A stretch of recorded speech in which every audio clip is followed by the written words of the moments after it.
And I'm live.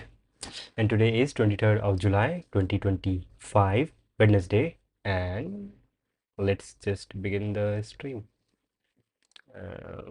Wait, and now, cool. That is me. And now let's begin. Yesterday was a competition on code forces, which is cool. Educational round number 181. This one. And currently system testing is going on. 58% done. Let's see what is system testing, by the way.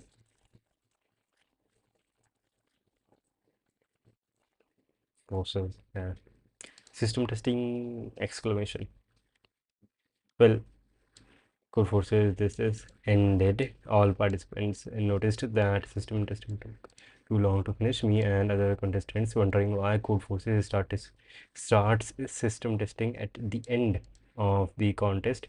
Will not it be good to start system testing for each submission that passes pre-test on in the server or something, that then after contest ends test remaining submissions, even if this solution is not possible or not good, let's all brainstorm on how to make it fun. In the lot.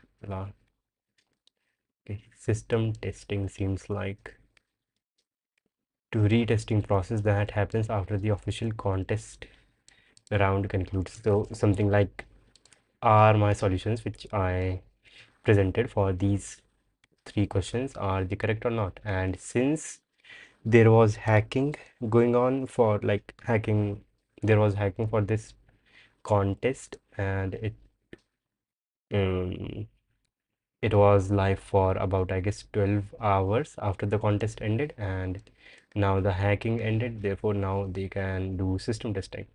I guess I will get my rating during the contest, during the stream, and I I guess I will lose rating on this contest because I did very stupid things. It took me more than an hour to do three questions. And for this third question, I only did three questions, one A, B, and C. And for this third question, it was pretty bad. Like it was pretty simple question, but I don't know, I was unable to do it, which is sad. So I will analyze and see translation.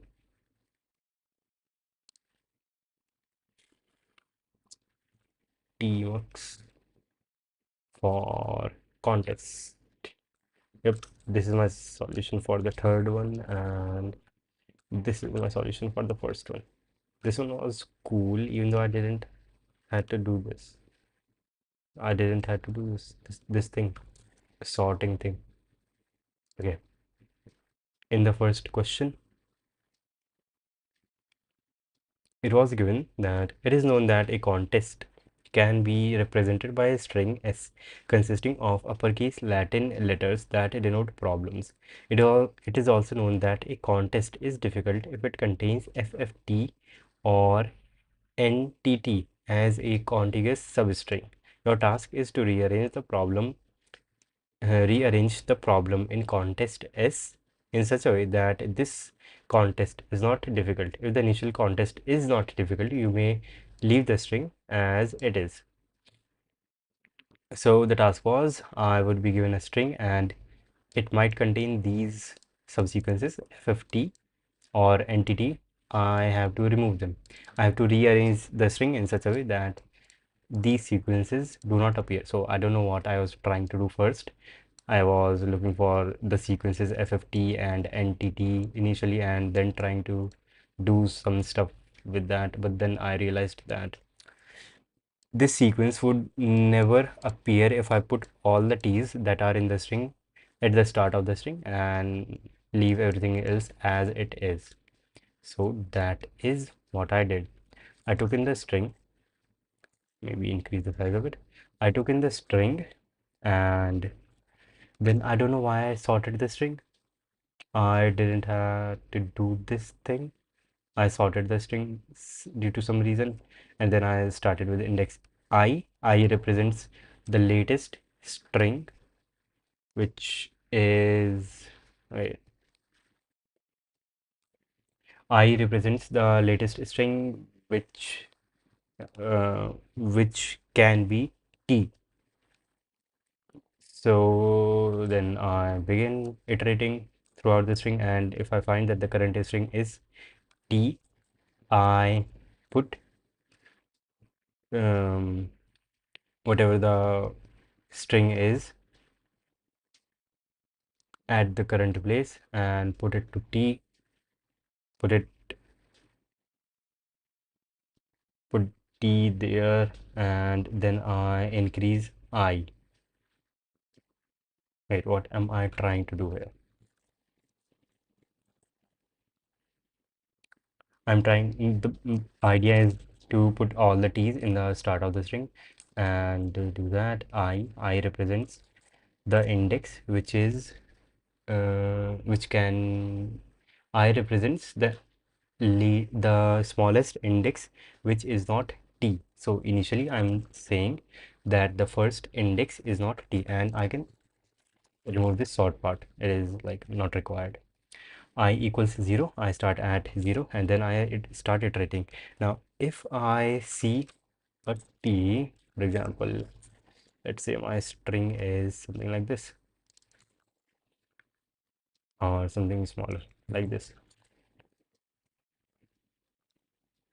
Uh, my string is this, then I is initially equal to 0 and j is also initially equal to 0, and I see that j is not t, so I move on. F is still not t, and then I see t is t, so I, whatever this thing is, I know that I is currently not t, so I put that character where I have found a t, and I put t to the at the index, smallest index, which is not t, which is right now the first index, and then my j moves forward and it finds another t, and I is currently now at the second character, and this has been replaced by f, and this has been replaced by t, and now my j finds another t, so it replaces the first non-t character with t, so like this, and the current t which I have found with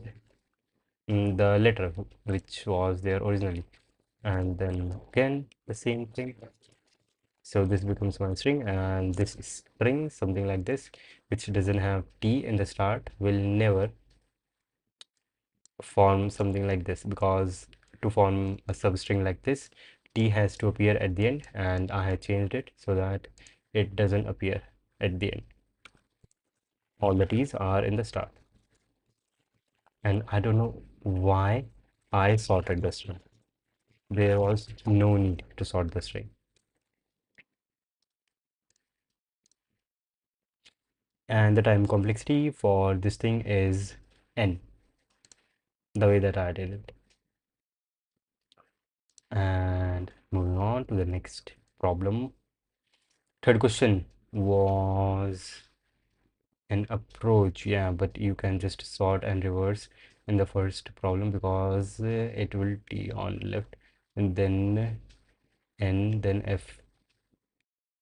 Yeah, because yeah, I could do that. It would take first n log n time to sort the string, and then reversing would take additional n, which would not be compared to n log n. So the time complexity for that would be n log n, which is higher than for this thing, just putting the t in the start. And I don't know why I became stupid and I did the sort thing. I didn't have to do that. And now the second question. There is a road located here, AB, of an infinite grid. Misha wants to move it to cell 00. To do this, he has to find some integer k. Misha can perform the following operations. Choose two indexes, dx and dy, both from 0 to k inclusive, and move that robot dx cells to the left. And that is dx cells to the left and dy cells to bottom, and a and b are always positive integers.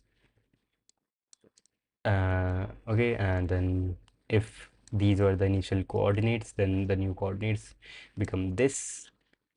The cost of the operation is 1 if I'm using this pair of dx and dy for the first time, and for all the subsequent times the cost of operation is 0. And help me to find the minimum cost. So the cost would never be greater than 2.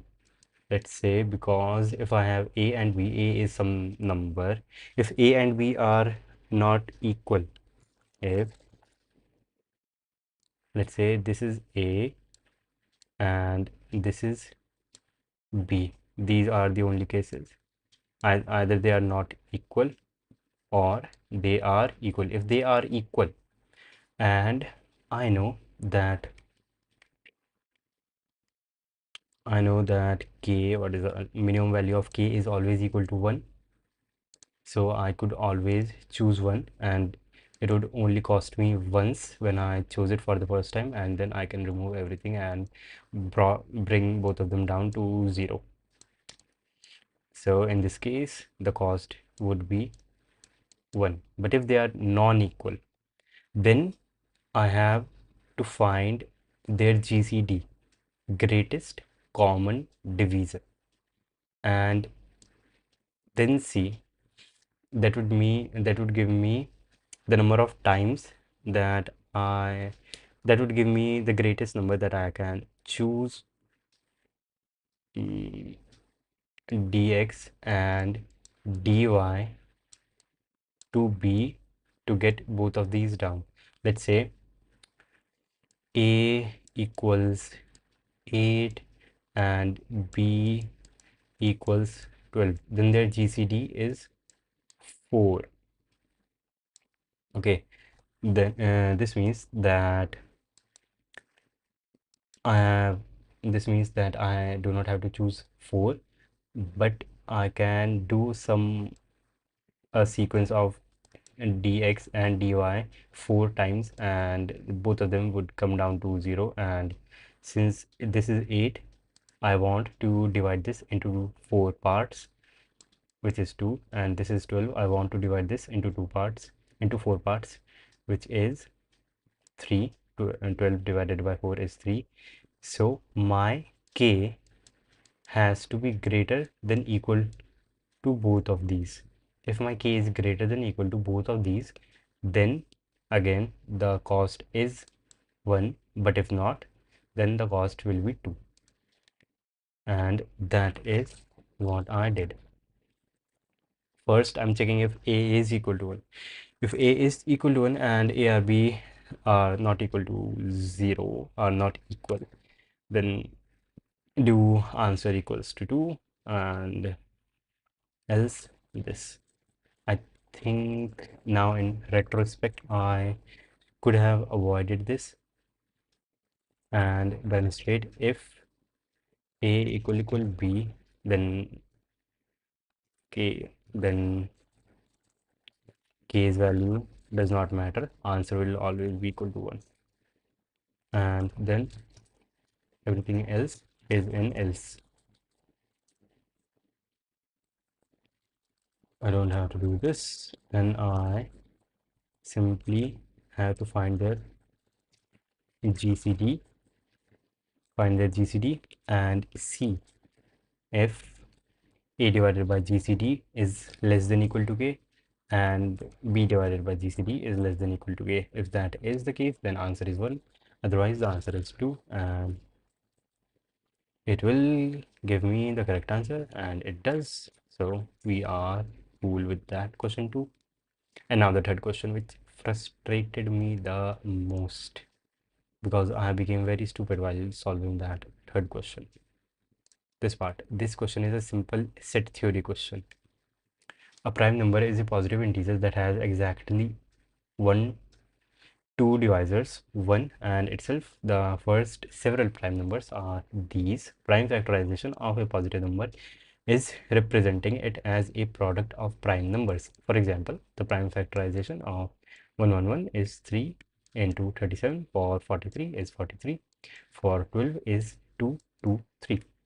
For every positive integer, its prime factorization is unique if you do not consider the order of primes in the product. If you do not consider the order of primes in the product, that is, if I were to take these two as a single 2, we call a positive integer good if all primes in its factorization contain at least 2 digits. For example, this thing is not good, this thing is not good, this thing is good, this is good. So I will be given two numbers L and R, where L and R will be included, and I have to find between L and R the numbers which are good prime, which are considered good positive integers according to this definition, which simply means that I have to find all the numbers between L and R which are not a factor of 2, 3, 5 and 7, because these are the only prime numbers with single digit. So this is a set theory question, and I was solving it. Where was I solving it? Should I remove it? I guess. Yeah, I was solving it somewhere here. Set theory question. So let's say these are the numbers between L and R which are a factor of 2.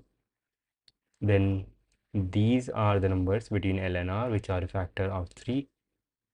Then these are the numbers between L and R which are a factor of 5. And then we have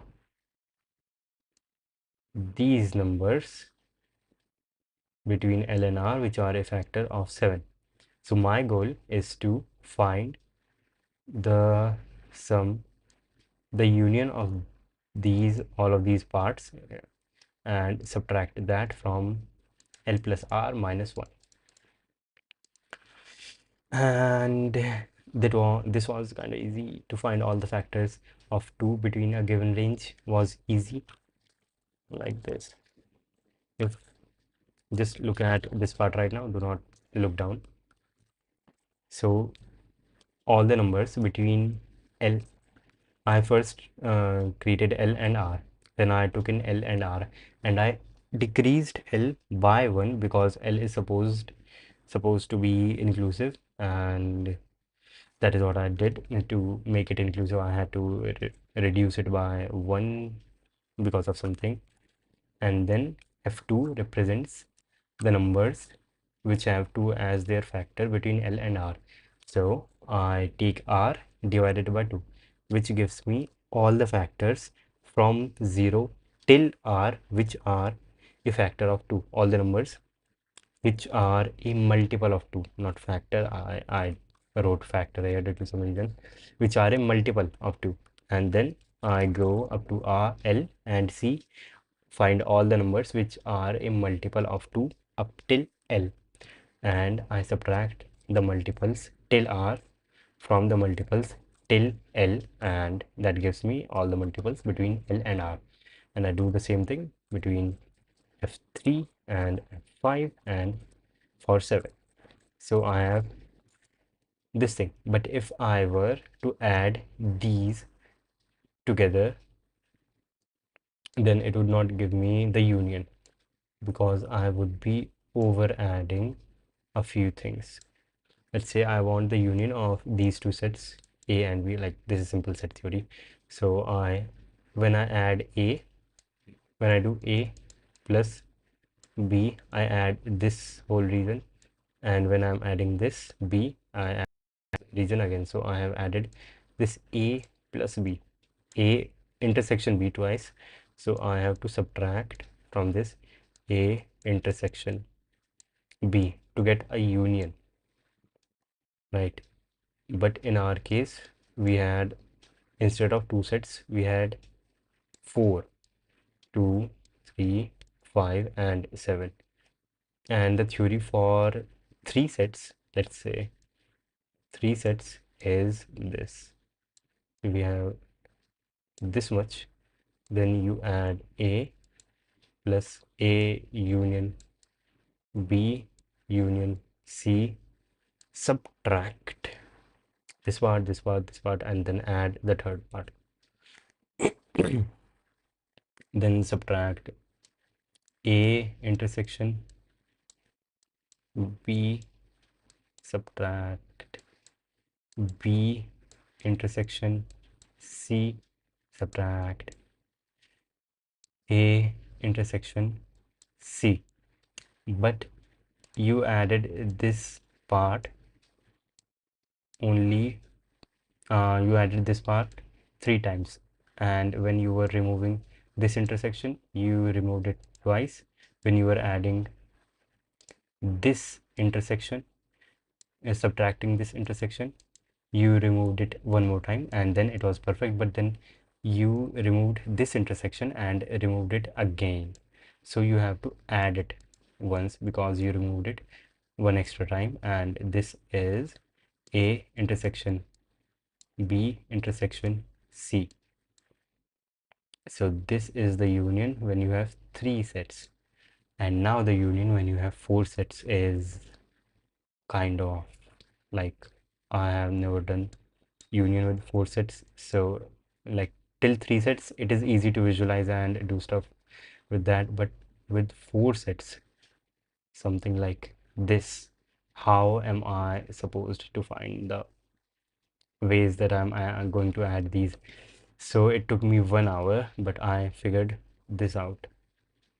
I figured out that if you have 3 sets, if you have 4 sets, A, B, C, and D, and if you want to take their union, you take A. If you want A, let's say plus, not union. Union is what we want. A plus B plus C plus D, and then in the second wave, you subtract a few things. A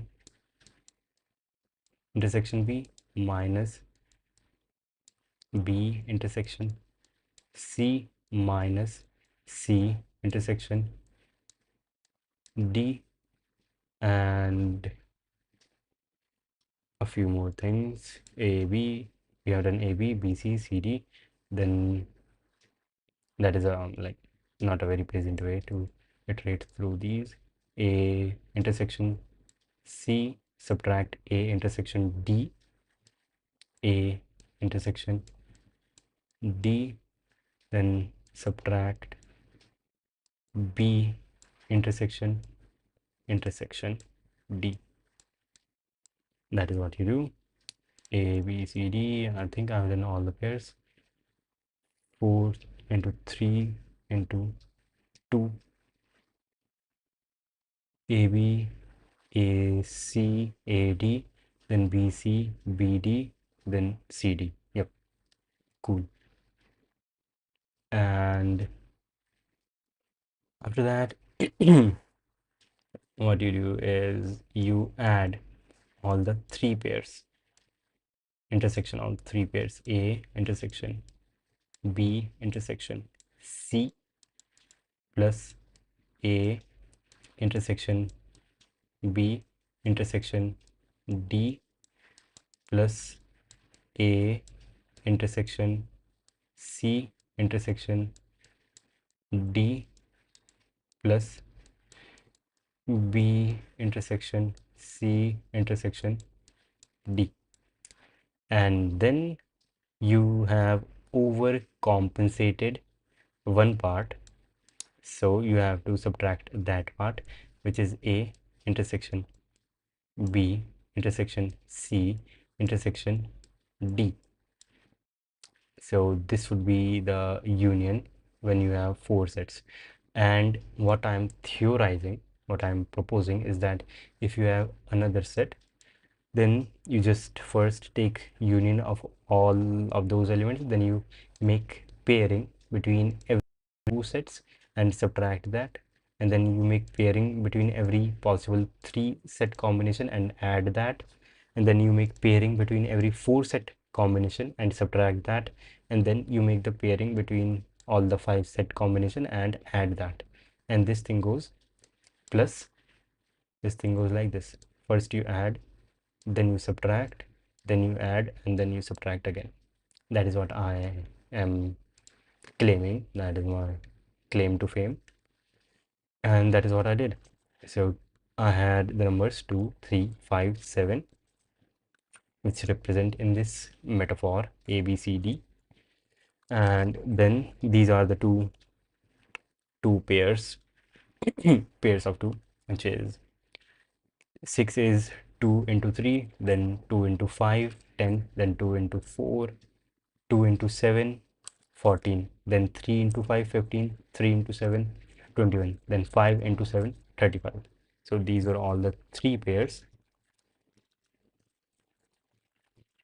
uh, three, two pairs, and now here are all the set of elements when considering three numbers. So first one is 2 into 3 into 5, 2 into 3 6, 6 into 5 30, then 2 into 3 into 7, 6 into 7 42, then 3 into 5 15, no, and then I chose 2 into 5 10, 10 into 7 17, 70, and then 3 into 5 3 into 5 15, 15 into 7 105. And so that concludes all the three letter combinations, three number combination, and now the only 4 1 intersection when I'm choosing all the four numbers, which is 2 into 3 into 5 into 7, which is 210. So here I subtract r minus l, that is the universal set, minus 2 3 5 7, then add all the two level things, okay, and then I subtract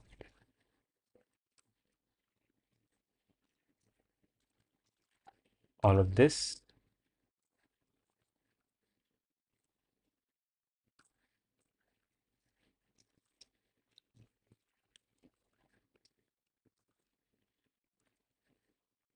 replace y plus,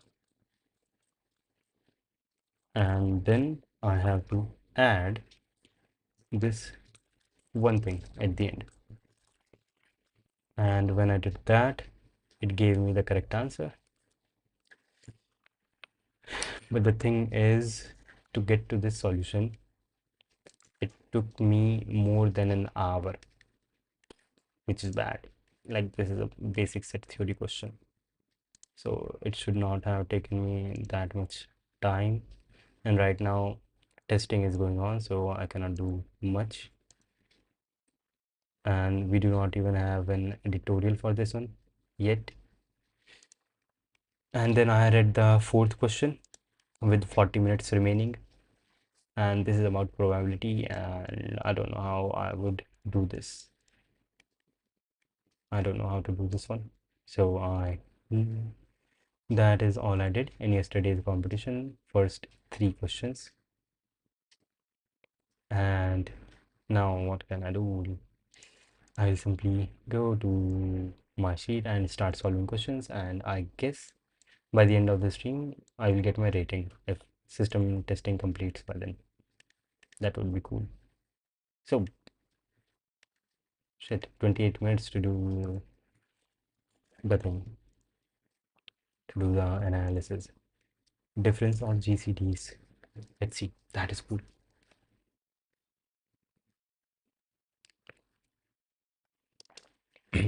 Difference of GCD.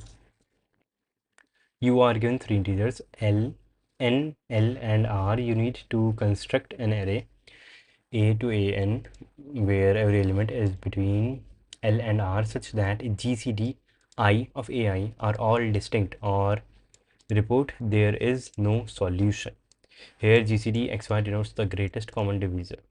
Okay, so all are distinct. Okay, all GCDs are distinct, and the lowest number I can have is R. Okay, all GCDs are distinct. Greatest common divisor, all are distinct. So for 1 the GCD is going to be 1. For I, because I for the first one will be 1, so GCD will be 1 for that. And then I would like to have the GCD for the second one to be 2, then for the third one would be 3, then for the fourth one would be 4, then for the fifth one I would like it to be 5. So I guess between R and L I would have like to have at least R minus L at least equal to N, at least equal to or greater than N, and then start with the odd number. Odd number like 11, somewhat like 11, or yeah, 11, some number like 11 would be cool. 11, 21, 20, 31, 41, 51, numbers like that. They will have their GCD equal to 1, and if I can make it, let's see, N, L and R here. L, R minus L plus 1, since they are inclusive, is equal to 5, so that is cool. And here it is also, so that is cool. But here R minus L is 5, so this is not cool. And here I can choose just any number, make it equal to L, right?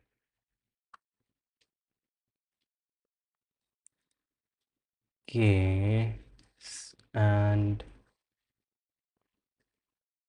okay.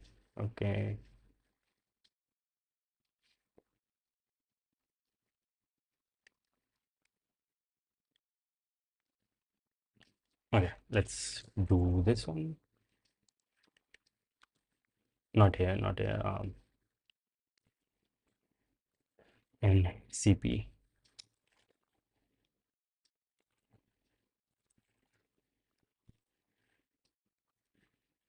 What did I do?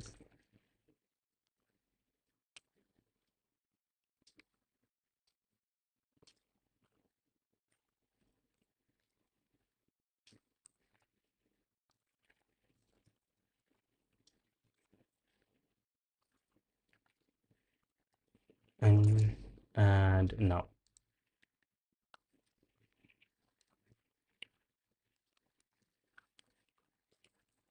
boilerplate 21, int n and L and R, scene n, L, R, and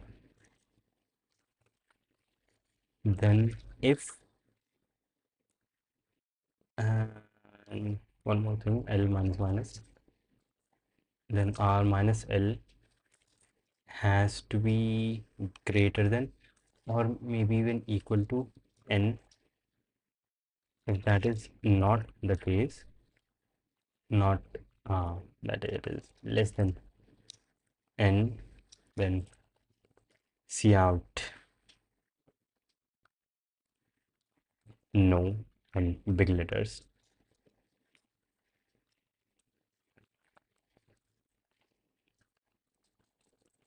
And not just that, continue, that is go to the next test. And else, if that is not the case, then I need to output the array, right? Then I need to output the array. So for the first one I would like to have it, one would be the GCD, greatest common divisor, and yes, that is how it is going to be. Fuck. Okay, I can iterate from L to R and keep finding the numbers. And but the thing is, am I guaranteed to have this? Am I guaranteed to have something like this? If n is lower than R minus L, I think I'm guaranteed to have this. but I just have to find the right numbers. Okay, yes.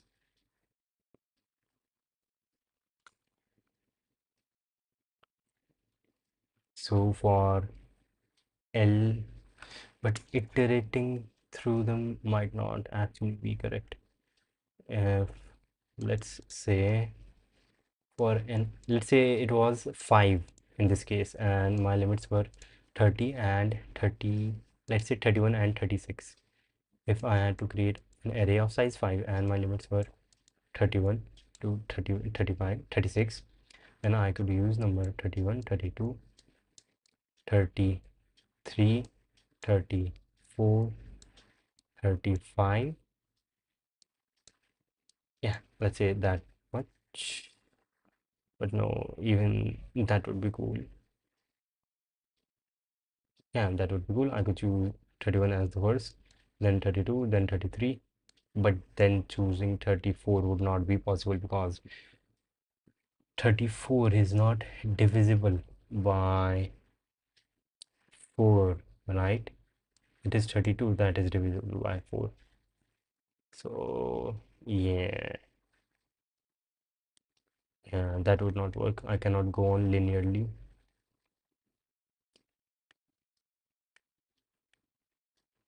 Hmm. I cannot go on linearly. So, and what is the greatest value of n that I can have? N can also be pretty big. Okay, among these, how do I find the, wait, the first fact I have to find. Hmm. So if I go with 1, mm, no, I cannot even create an array. Maybe I can create an array for that. Uh, of, but that array could be very big, of size 10 to the power n, and that is a lot of memory. I do not want that. And I don't even want this. I would need some reshuffling. The first number is 32, no problem with that. The second number would be 34, and then the third number would be 33, then the fourth number would be 32, and then 35. And the solution will exist if n is lower than or even equal to r minus l plus r minus l plus 1. And the only problem that remains right now is finding the best solution for that.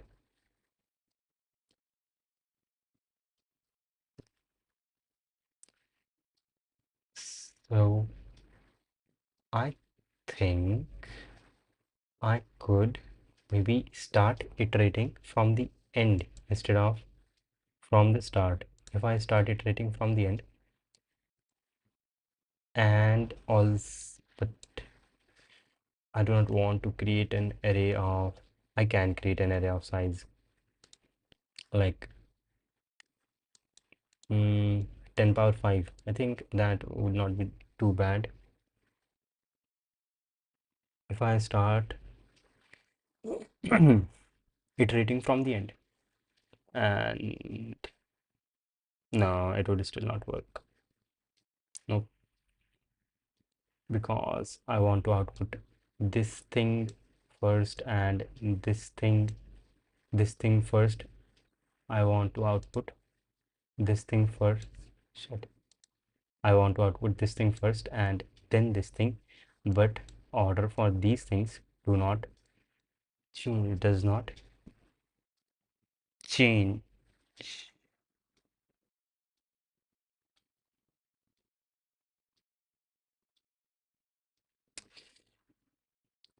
And there would be a way possible for me to find factors of, let's say, 30, factor of 5. Yes, I can think of a way to find that, and then somehow find a factor between the given range of 4, not a factor but a multiple of 4, and then find a multiple of 3, then find a multiple of 1, which can be just any remaining number. But when I do that, how do I see that I have not already used this number to be a factor, as a factor of some other number, as a multiple of some. Wait,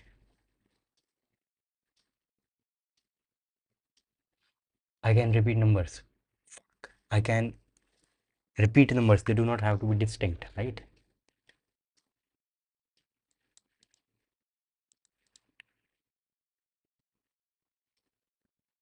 Oh, okay. GCDs are distinct, but the numbers do not have to be distinct. Fuck, yes. So find multiples of the, fuck, okay, this is easy. This is easy. This is easy then. This is easy. Otherwise, see out. Yes. And after yes, I will. How do I find the factor of number for I equal to L plus 1, since I reduced L by 1, and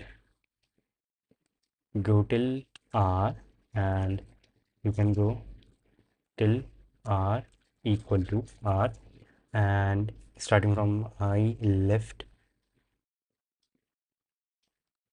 No, wrong. Repeat. I equal, I starting at 1 going up till n, even equal to n, and then I need to find a factor of 1, which can be any number. So I need to find a factor of I between the range L and R, which I think I'm guaranteed to find if, yeah, which I'm guaranteed to find if R minus L is,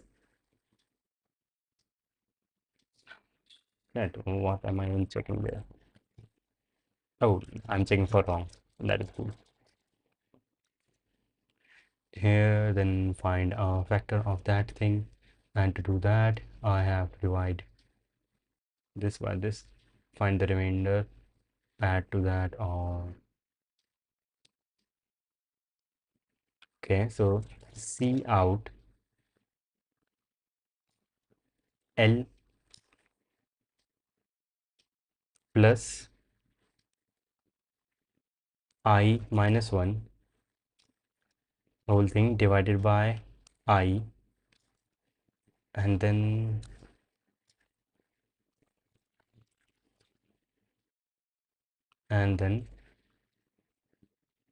multiply by I.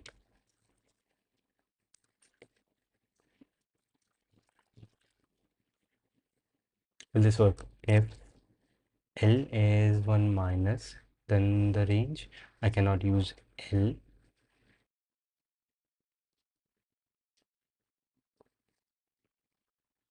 Okay, one mistake. I cannot use L. Well, L is inclusive, but I have reduced L by 1. And if I do L plus 1 minus 1, I'm basically trying to get a ceiling of L. Okay, but let's say if L is equal to 8 and I equals 4, then 8 plus 3 becomes 11. 11 divided by 4 is 3, and 11 divided by 4 is 2, not 3, and then 3 divided by 3 2, 11 divided by 4 is 2, and 2 multiplied by 4 would be 8, which is cool. So I can change this. I don't have to do this. I will just add on here, and then here this is cool, this is cool, everything is cool. And this will say wrong answer. Yeah. Okay, my bad. No new line. And then see out.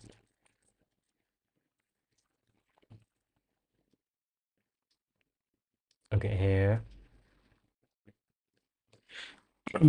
Yes, no, for all of these are correct, which is cool. And then for the first one, I got 1, 2, 3, 4, 5, but it says error because there is a white space at the end after 5, which is not expected in the input, but it is fine here. And then here also, it seems to be correct. 1, 2, this is a factor of 2, this is a factor of 3, this is a factor of 4, 5, 6, this is a factor of 6, this is a factor of 7, which is 3, 0, 2, 8, 2, 1. Yes, this is a factor of 7. Yeah, that is cool, and I can submit this one. Submit.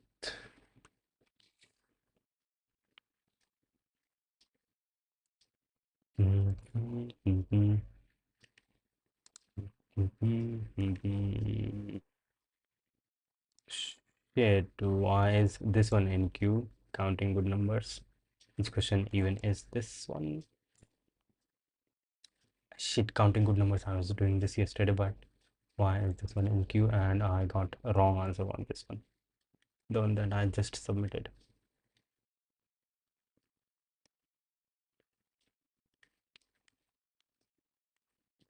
Wait, what? A wrong answer, jury. Jury's solution found the answer, but participants didn't. Test case 1081. In the second solution, 1081. Uh, okay, in 1081. And here the value of t is 10,000. Okay. Okay. So I taken this and say int tt equals t, and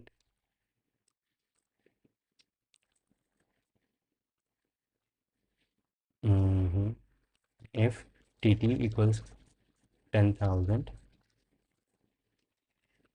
so if all of this goes into else,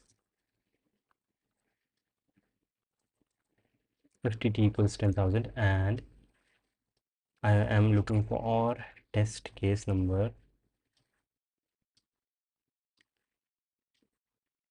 1081, and at the first test case I am doing minus minus, so it will be, so if tt minus t equals 1081,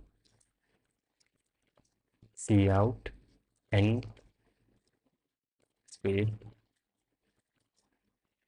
l space r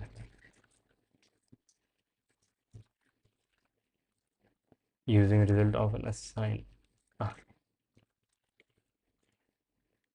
1081, and it should be cool, it should be cool, and I think it is cool. I would be able to see the question, which is wrong.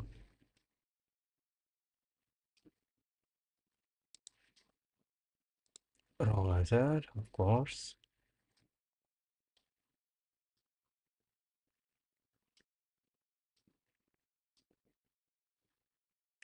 It's shit. What if this and do? Okay, shit. It is 10,000, not 1,000.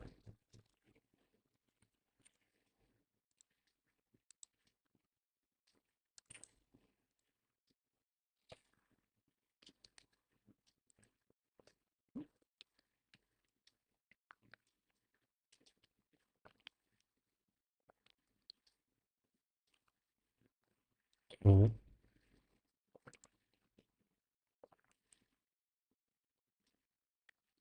for 2 to 2. 2 is into, I need, okay, yes, that is correct, that is correct. Since I'm not choosing distinct numbers every time, then r minus l doesn't have to be that thing. Okay, okay, makes sense.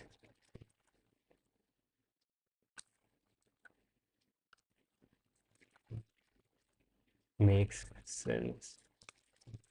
So if this is the case, then I cannot jump to conclusions. Then I have to see the value of n and multiply the first n numbers and see if the given number,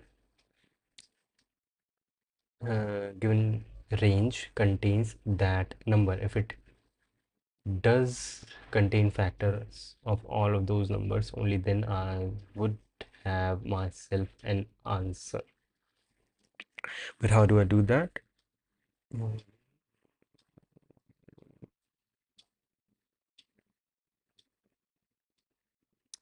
R n r minus l plus 1 is 1. That gives me how many numbers I have, and I have some value of n, and if I subtract the range from n, I will have the numbers for which I need to check if there are factors for these numbers. Okay, and how do I do that? I do not want to create a loop. I guess I will have to create a loop and then say yes or no.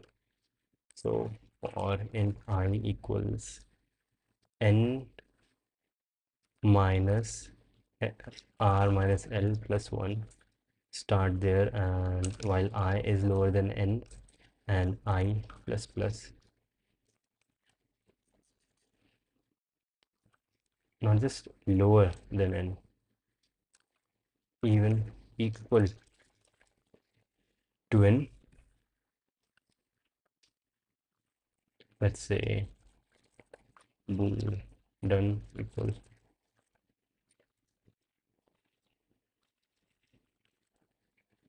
we are supposing that it does exist, and now I have to see if remainder for everything is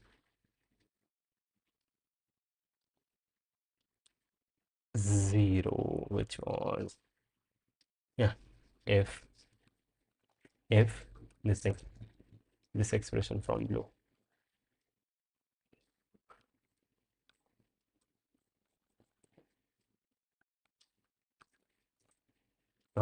Select from there to there. If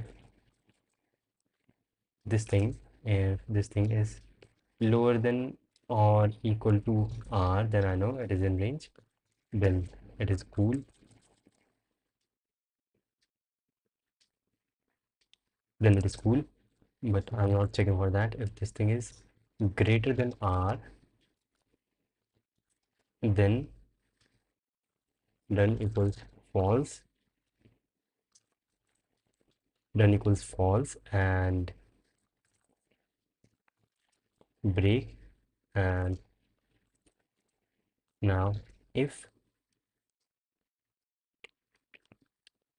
not done, then do this thing,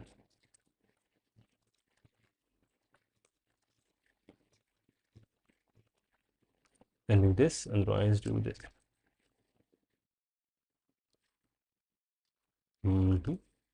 That is cool. Select the whole thing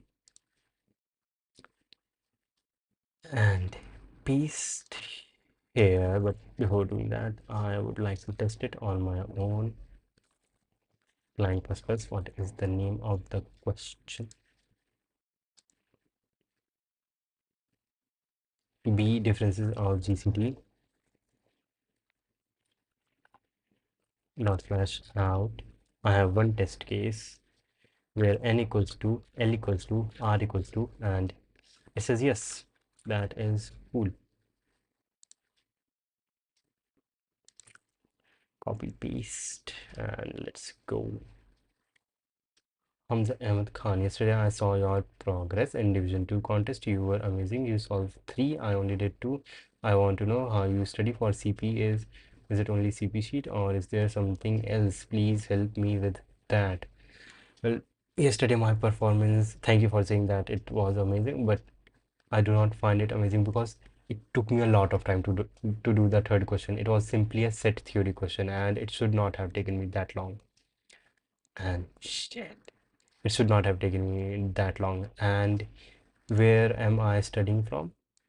I'm doing this Strivers sheet for DSA and I'm doing this streaming thing and I'm reading a book on C++. That would be about it, but I want to do more in this because I want to increase the pace at which I'm doing this. So I have to increase the pace for this thing and yeah, whatever I'm doing it is not enough, but currently this is what I'm doing. Just Strivers sheet and the C++ programming book. That is all that I'm doing right now. And this should have worked. Shit, I cannot afford this much like wrong submission in a contest. Wrong integer element. A3 equals 21 violates the range. Test case 4852. Violates the range. Violates the range. Violates the range. Violates the range. So they found this. If this is higher than false, otherwise do this and no. Violates. If it is greater than break and I should have broken. Let's see. Do tt equals t and then after taking the input if tt equals 10,000 and if tt minus t equals 484825, then I would like to see out, not like this. I do not like that. See out n l r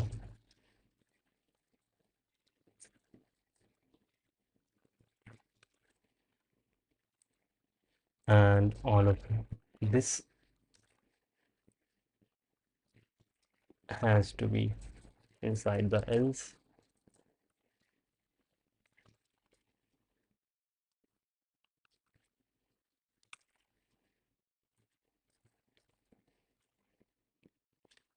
Let's see and submit. Yo, and are you doing TLE eliminators? Yes, I am doing TLE eliminators sheet. And can you share the name of the book, please? The name of the book is this, the C++ programming language by Björn Straustru. He is the creator of C++. And this right here, I have it in my bookmark. This is pretty long, but it is amazing. Like the way that he is describing these things is pretty amazing. Currently, I'm reading out references, and today it will be finished, and then I will start reading out structures and unions. But the way that he is describing these things is amazing. It is down right to the point of what the actual thing is. But if you do not have some low level understanding of how a computer works and how programming works in general, then it might be a bit difficult for you to understand. And I did assembly language before on this channel, so that has like made understanding this book very simpler, but still it is hard to understand all of these things. But yeah, this book is pretty cool, very cool. Like it has everything about C++, so that is cool. And I would like to see the test case. Let's see.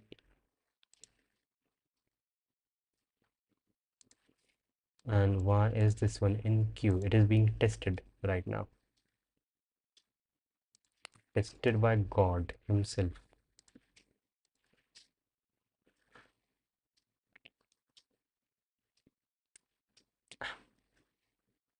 And this one was submitted yesterday, 18:55. Click, click, click, click. Sometimes this site is very slow, very, very slow. 5 20 20. I need 5 elements and 20 20. Why would it give an answer? It should not give an answer. Okay, okay, okay, because I am stupid. Yes, it is because of that. Of course. Shit.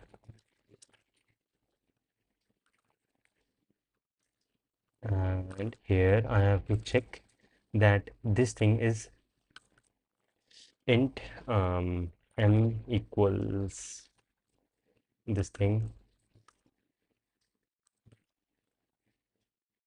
VES D control O P, that is cool. and then here compare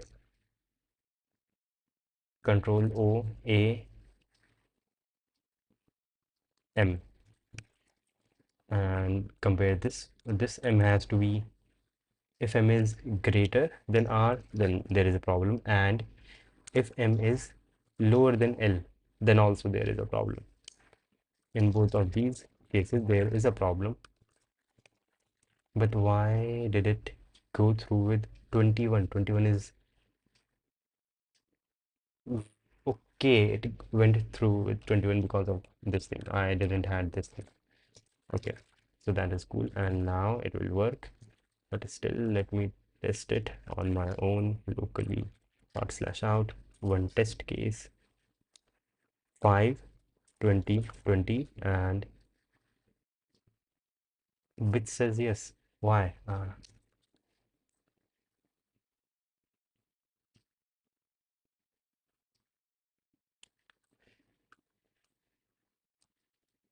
How is 20 a multiple of 3? How is 20 a multiple of 3? How is that possible? L plus I minus 1. So when L is 20, and then I add 3 minus 1, that is 2, that is 21. Okay,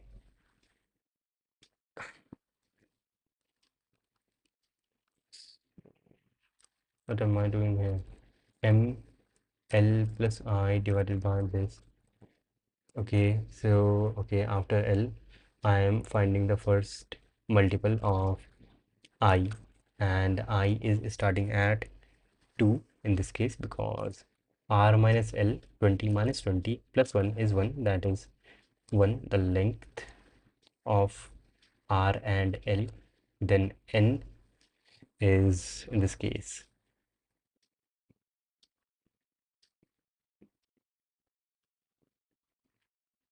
4. Wait, shit. I have to start with 1 plus this thing. 1 plus. Yeah, yeah. Shit, it was wrong from the beginning. 1 5 20 20.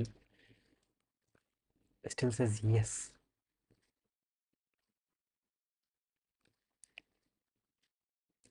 R minus L plus 1. 1 1. I okay.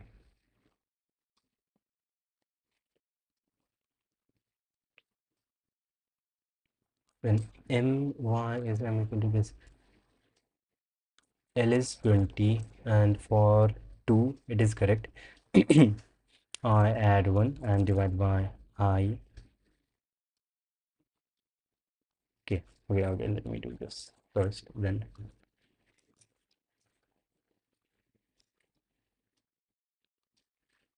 uh, this into int. So this thing first becomes int, and then it is multiplied by I. So copy this, and I will use the same formula here.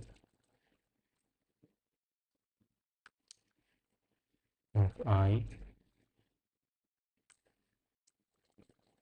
v fi, again paste int, and then do this, and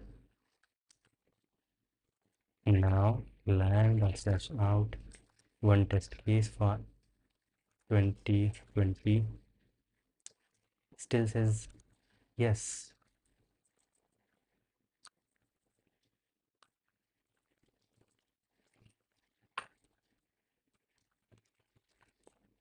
See out m, and also I.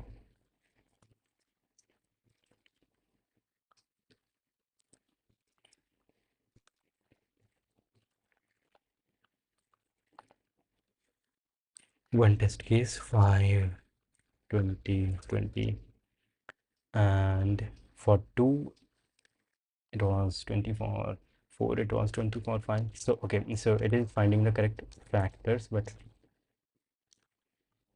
okay, it is finding the correct factors, but 21, it gave 21. If and r is equal to 20, so 20 and 21,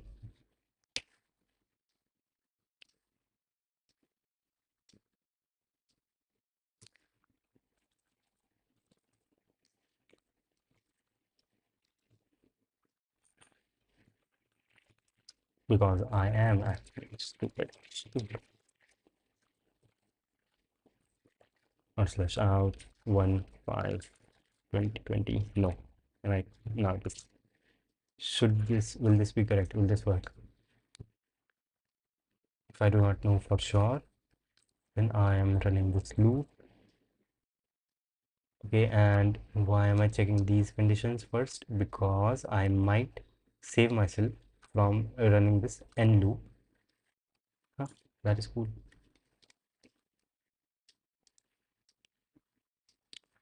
And now submit.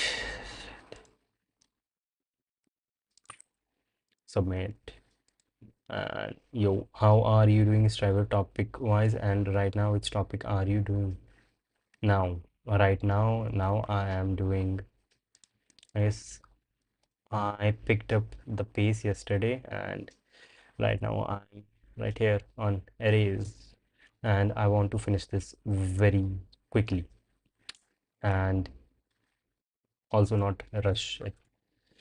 Do it fast and in a good way.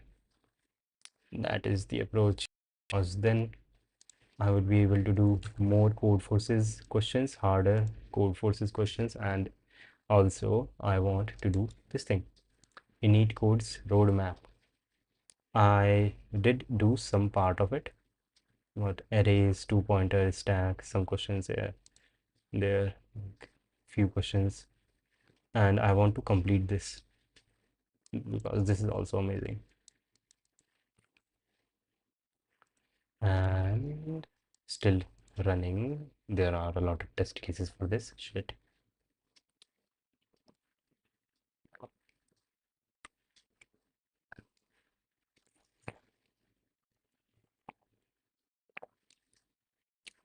And I'm going to change my approach after doing these questions now. I do not want to submit wrong answer. I want to get it right in the first try. and that is going to be my goal, and that is also what someone suggested. Why is it in queue now?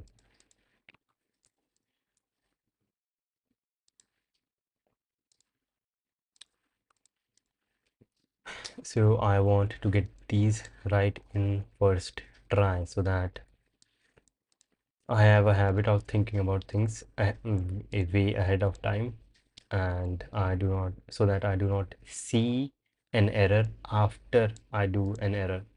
And while writing the code, I would have to be careful about what I'm proposing and everything. This is accepted. That is cool. And I would like to go to the editorial for this question now. Uh, yep, this this site is very slow at times, like very slow. Okay, 68% completed system testing, and I guess I will be losing rating in this because when I saw one time my standing was about 7,000, and 7,000 is one of the lowest standings that I have ever gotten. Tutorial. So I guess I will be losing rating in yesterday's contest. This one was difference of GCDs.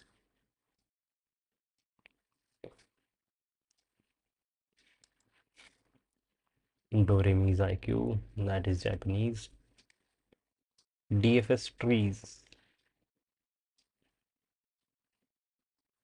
And this is fucking slow. Tutorial is loading. I can even start the new one. And sorting is sounds cool. If GCD of AI is lower than or equal to I, because all of GCDs, yeah, it will, GCD cannot be greater than I, because all of GCD I AI are different, then GCD will have to be equal to I, which means AI is a multiple of I. To check if there is such an AI, check this thing into I. Yes, that is what I was fucking doing. Okay, but in this case, they are finding the lower limit. I was finding the ceiling and then multiplying by this, but they are first finding the floor of it and then adding one and then multiplying it by I, which is the same thing. The minimum multiple of I that is strictly bigger than L minus I is less than R. Time complexity N. Yes, that is cool, I guess. So this is get, okay, this is their custom code. Solve, inside solve, read N, L, and R. Shit, why do they do this? They could use C in and C out. Int okay equals 1, and okay, so they are also running two loops. That is cool. And now I will move on to the next question. Which is this: you are given a permutation P of integers from 0 to n minus 1. Okay, each of them occurs exactly once. Initially, the permutation is not sorted. That is, this, for at least this, is not sorted. Okay, which means one number, one ith number is greater than its next number. Okay, this is for at least one number, one pair. The permutation is called X sortable for some non-negative integer X if it is possible to sort the permutation by performing the operation below some finite number of times.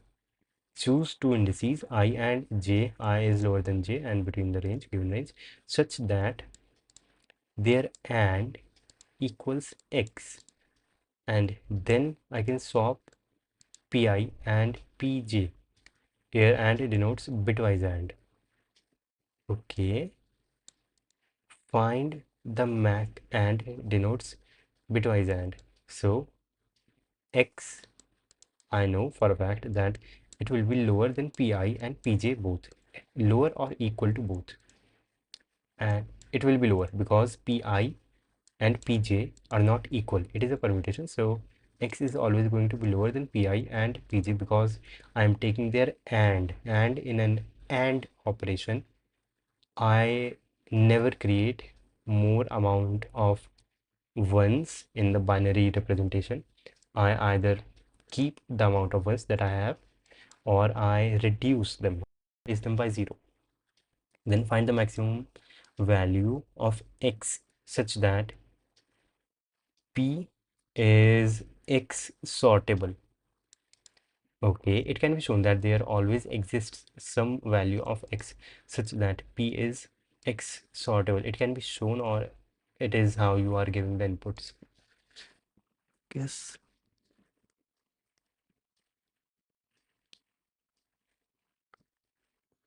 And okay, so first line is n at least two. I always have at least two elements, and I would like to, since I want it sorted, so to sort it,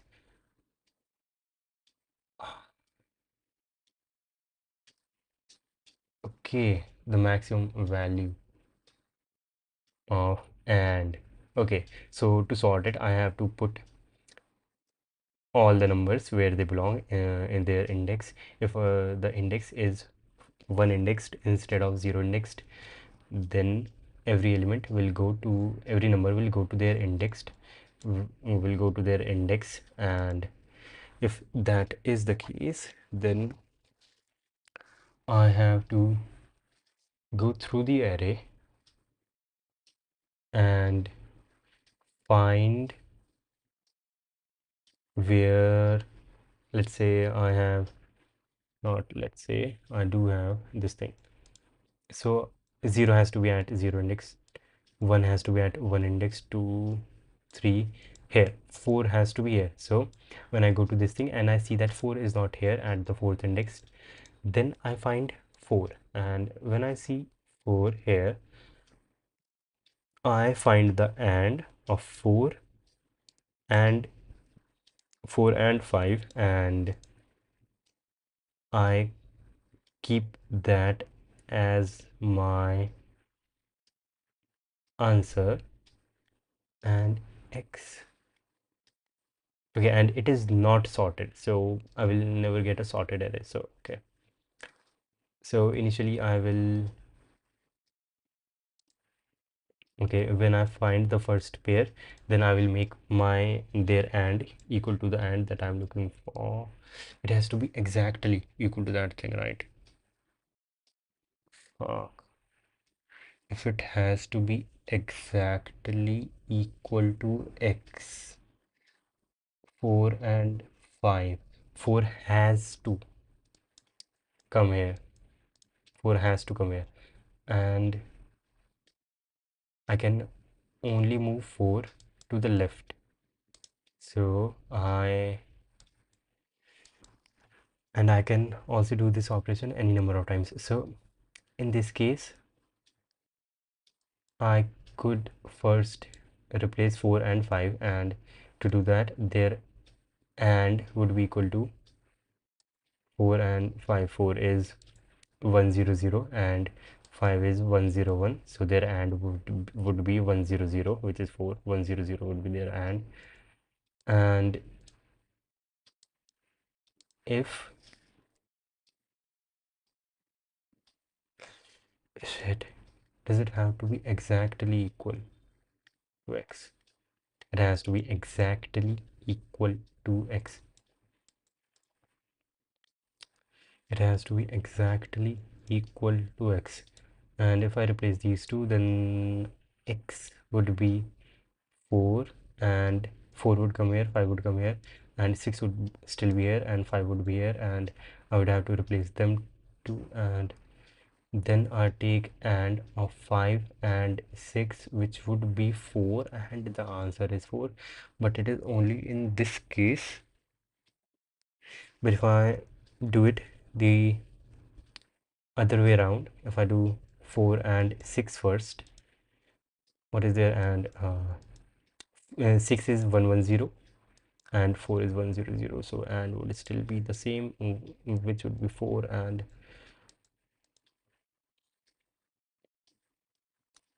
it is always sortable. How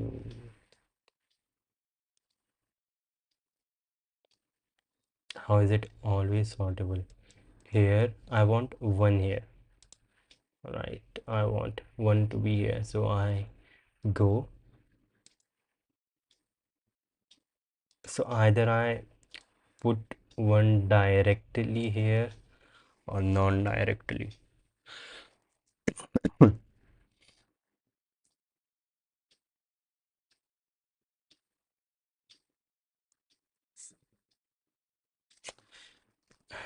I want 1 to be here, and both of these are odd, and when I take and of two odd numbers I get 1, at least 1 as there, and in this case 1 is the and that I get, and that is correct. Why is it 0 in this case? Because and of 1 and 0 is 0. There is something that I'm not getting at. I start at, okay, if 0 is not the first element, then no matter what, I would have to bring 0 to the front.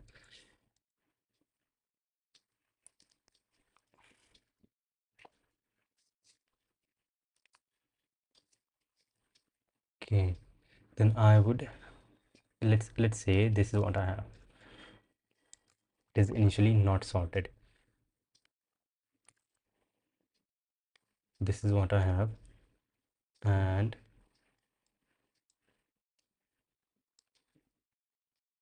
not this.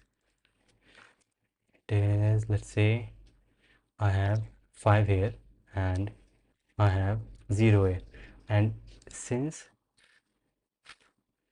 I know 0 is here, then I have to get 0 here somehow. And I also know that there are other elements which have to go to their place, like 6 needs to go there and 4 needs to go here, and this 5 needs to come here. Can I use 0 for that whole thing? If I do 0, if I do 0, if I do 0, if I do 0, let's say okay, since I want 6 to be there, so, and since 6 has to be there, then I know that this number right here is not supposed to be here, so I can replace this with 0. So in our next iteration, I have 4 here, 6 here and 0 here. Then I replace 0 with this, and since I know that 6 is not supposed to be here, 6 is supposed to be here, then this place is wrong and 6 should not have it. Then I can do replace them, and I would have 0 here and 6 here, right? And then when I have to replace I want to put 0 at the start and 5 here, I can just replace these two and it would be cool, and throughout the thing and was always equal to 0, so that is cool. So I have to find the smallest element that is not at its place, but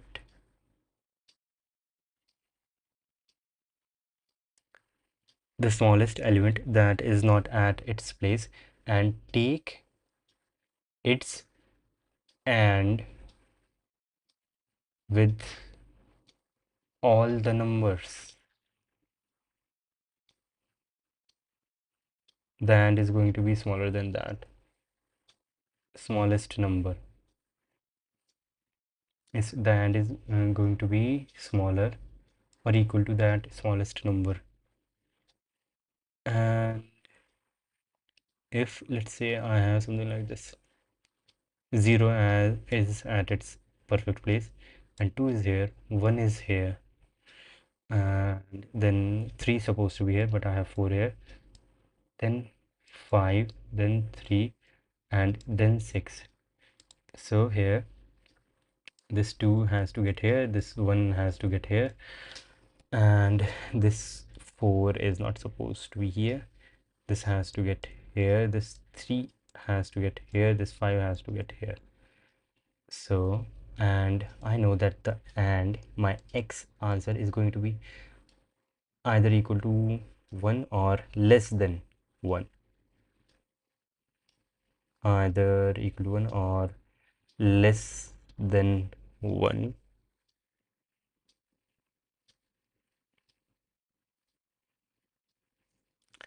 Since 1 is the smallest element, that is not at its place. But even if 1 is at its place, I can... My answer is going to be smaller than the smallest element that is not at its place. In this case, whenever I take AND of 1 with an even number, I will get 0, and when I take AND with a odd number, I will get 1. So the least AND is going to be 0. So I can start with 0. Okay. Okay. So I find the smallest number that is not at its place and find its AND with all the numbers that are not at their places, and whatever is the smallest AND, that is going to be my answer. Yes, that is going to be my answer. Not in this will be 21 int n, wait, what is it, n, and then the iteration, and here I also have to find the small, which I will instantly know. Okay, and answer initially int max. Int max is supposed to have all as ones, maximum number of ones, except the first one, because that represents negative numbers. Then I can start with I0 n, right, and if, and now take in the input, of course, cm to c, and if c not equal to I, that is this number is not at its correct position, then answer and with C or I does not matter, because I will eventually see both of them if it is, and then see out answer.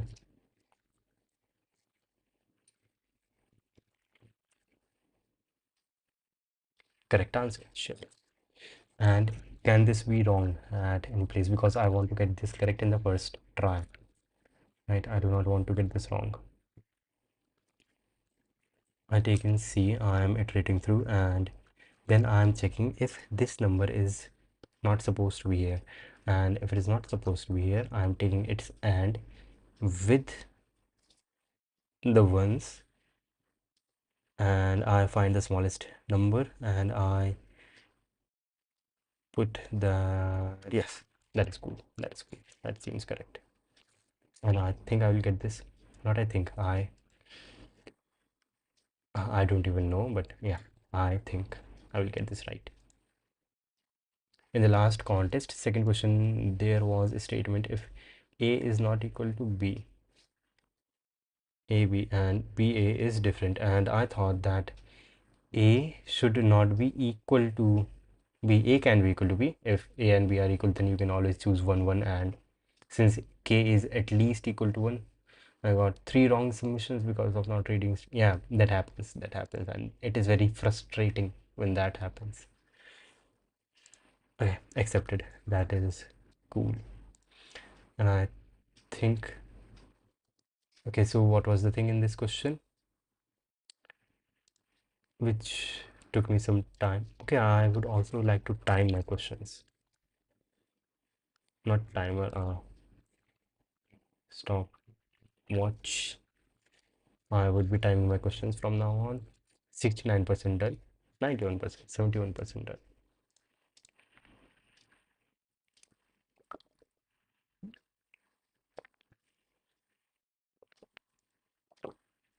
So in this question, the thing was that they said that the answer does exist. So the thing was that I find the and, since I know that and does never increases the values of the numbers that we are taking and for one thing, and if I have a number whose and is, then I have to find the smallest possible and of all the numbers which are not at their own place, right? And then I will use that smallest number which I'm guaranteed to have. It cannot be lower than 0, and use that to put everything else at their proper place and sorting. I went to the question. Why is this so big? Let's LDS be the longest strictly decreasing sequence of A, then LDS A dash equals LDS longest increasing sequence. There can be at most one common index between. Anyway, let's make a small observation.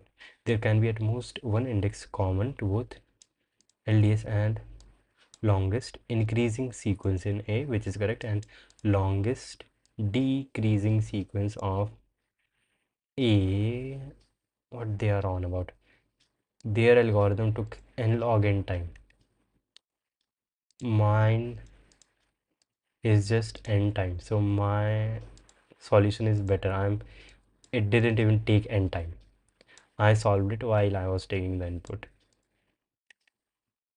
So this is not as, or maybe I'm stupid and I'm reading the solution to something else. You must have to make at least one swap on the elements which are not at their current positions initially. So X must be a submask of all the elements which are not at their current position. Yes. What is the maximum possible value of X from hint 1? It would be the AND of all the numbers that are not at their places. It will be the bitwise AND of all the numbers which are not at their current positions. It turns out that this value is achievable too. Tutorial, yeah, that is just the same thing that I did in time. Log of n, or in time n. And now I will move on to the next question.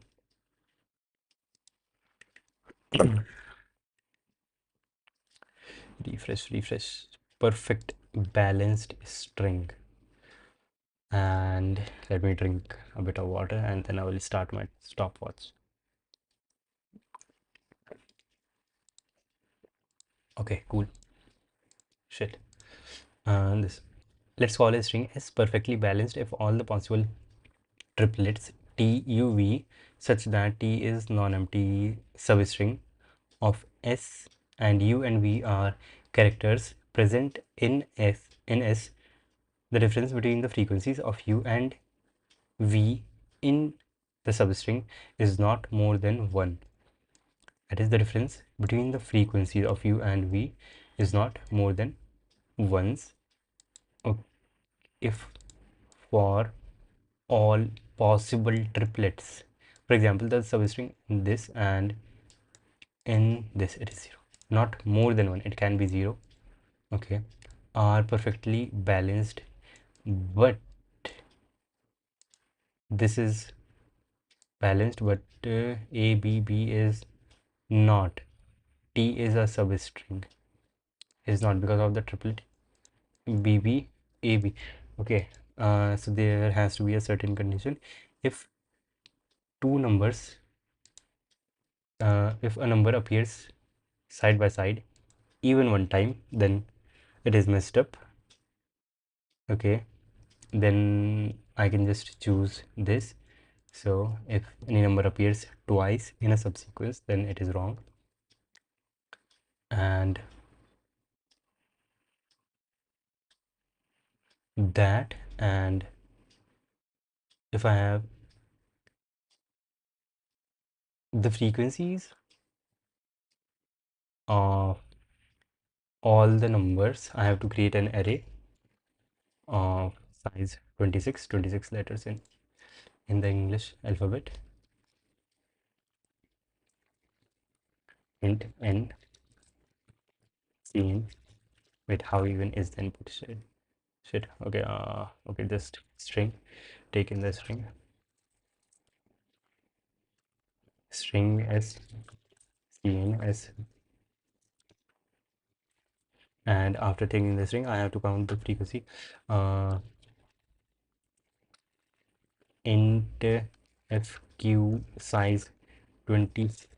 I can create it as vi fq size 26, size 26, and for I starts at 0, goes till s dot size less than or equal to, and then fq bracket si minus small a, letters are small, yes, letters are small, minus small a plus plus. So first of all, and that is something, and I cannot have sequences, two numbers appearing first. That is one thing that I have to check for, and second, their total frequency is not like this. So go till -1, and let's suppose bool then equals true, and after this and done equals this, and frequency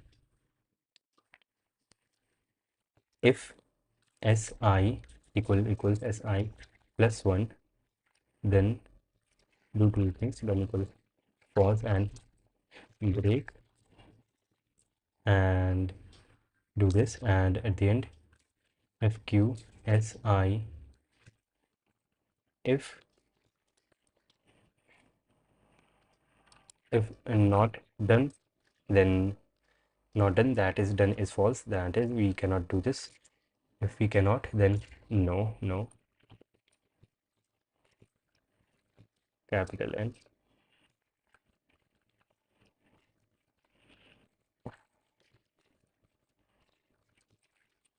I changed my remaps, that is why. Problem of q s dot back minus a plus plus, and then I need to start a sequence 0 and n, not n, 26, and I j 0, not 0, start at I plus 1 lower than 26, and if at any point, what is fq I absolute value of fq I minus fq j is greater than 1, then do this, then equals false,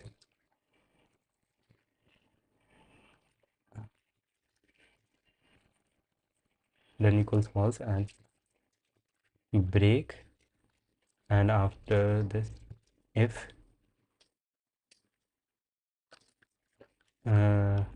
not done, then break. But okay, and here if done, then see out. If done, that is if it is possible, then see out. Yes, with a new line, and else see out. No.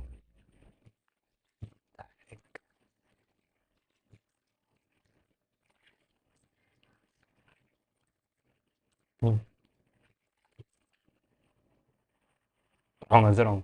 Fuck. For ABA, why is it wrong? I said no. Why did I say no?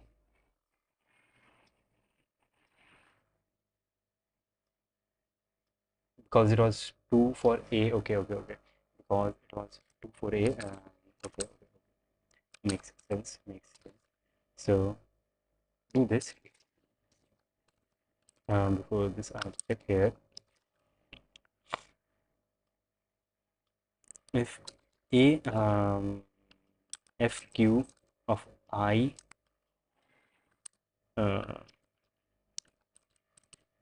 F, FQ of J not equal to 0, and this, and here we're going there. If FQI not if FQI if FQI, I don't have to check, equal to 0.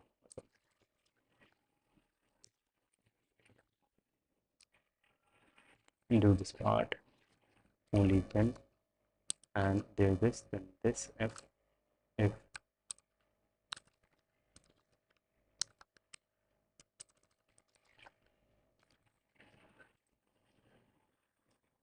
okay, much better than before. Why it is yes here. Okay,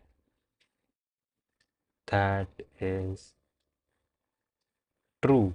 That should be true.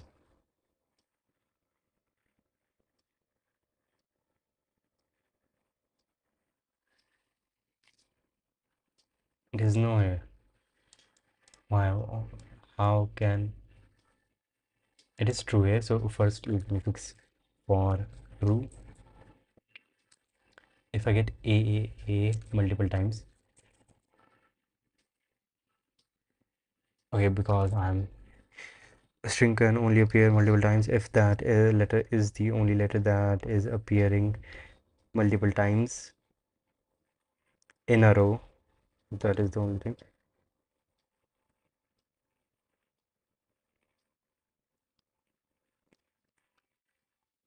Okay, so I have to go through this. Instead of done false, I would do bool sq sequence initially false, let's say, if this, then sq equals true, and in this, okay. Now if not done, after this, if sq that is there appearing in a sequence,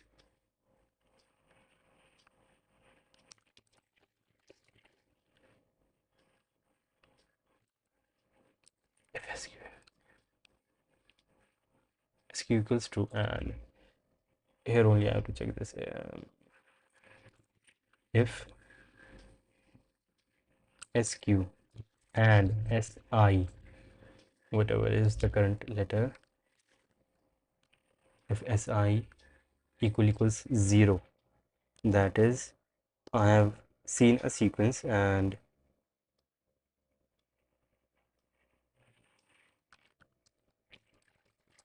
I have seen a sequence before.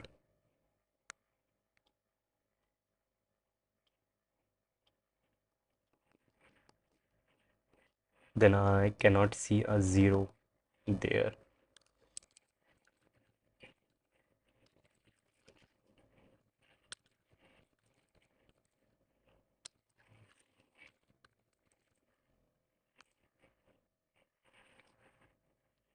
here do this.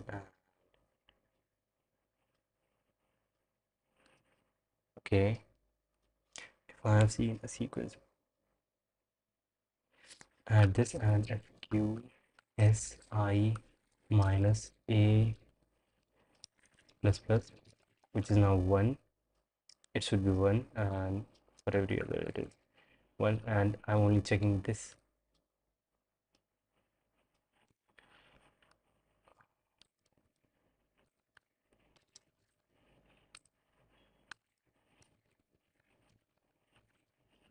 And this fsq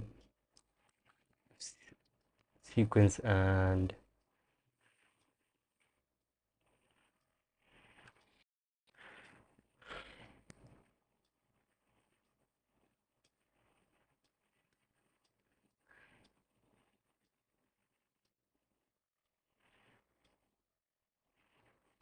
okay, I can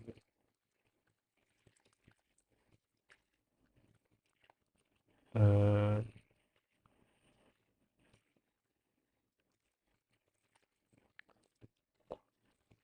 fsq, then with li 0 26, and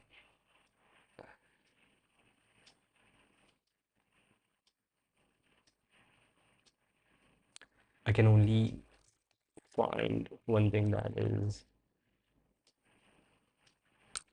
so this I can make this a char, and initially make it is -1 yes, -1 or maybe 0, and instead of 2 make it si or si plus 1, does not matter, and we go through the thing, and I have to see if others,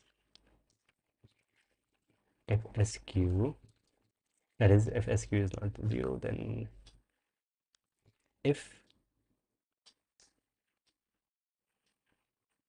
s dot size not equal to fq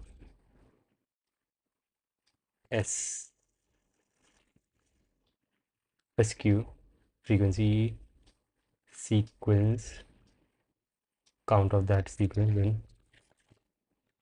then equals false. That should help with this, but it didn't. This is going to be false, done equals false. Okay.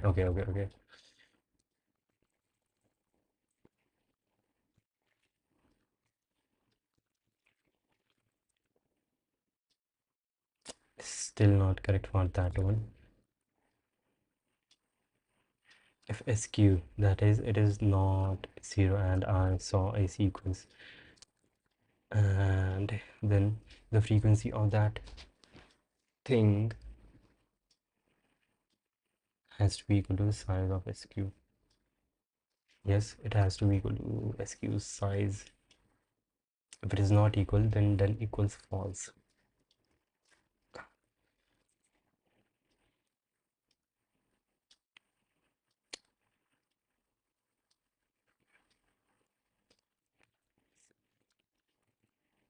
Whenever I see a sequence, then C out FQ SQ.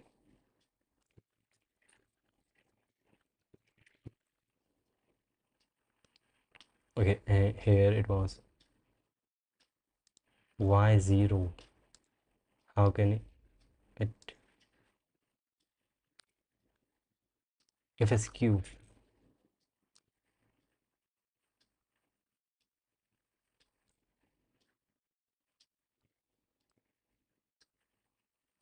Yes.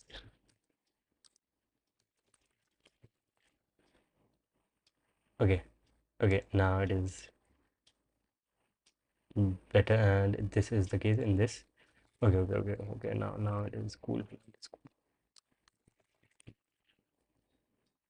Now only the case that I have to solve is this. Why?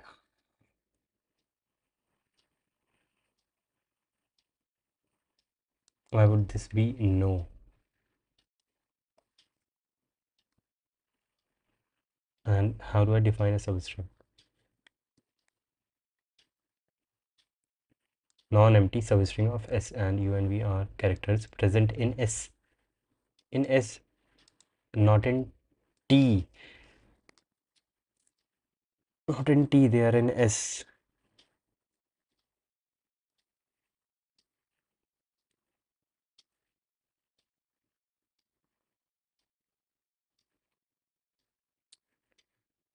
Okay. Not in T, they are in S. Okay, okay, not in T, they are in S.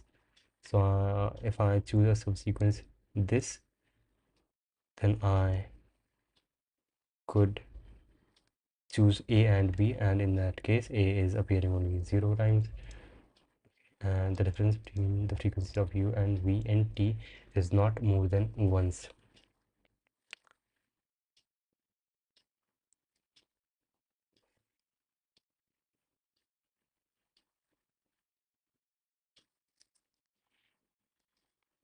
So their frequency can never be equal greater than 2. If anything is appearing greater than,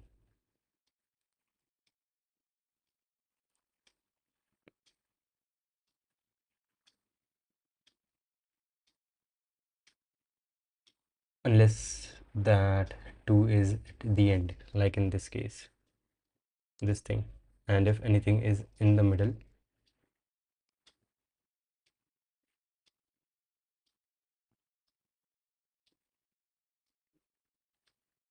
but it could be AB, AB,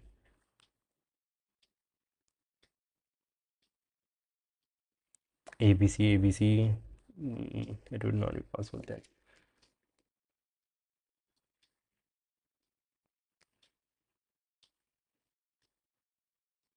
The smallest I could choose is 2, so BB would be obviously wrong. Shit, I am taking more. 18 minutes is crazy. Fuck. 18 minutes is crazy. In your Discord, you mentioned Joe Rogan. Who is Joe Rogan? Joe Rogan is a podcaster. He does podcasts. But I do not do anything. I am unable to do this. AB, AB. 18 minutes is crazy.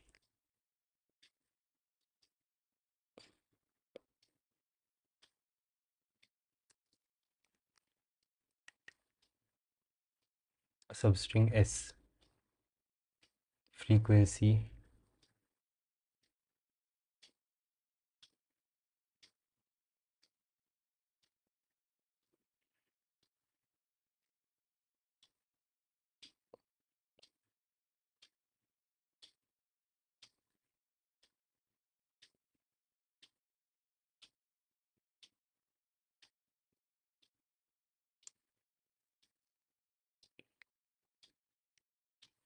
If I find a substring, either take a substring of size 2 or 3, that would be enough to find if we are cool or not. If the frequency of some letter is PP,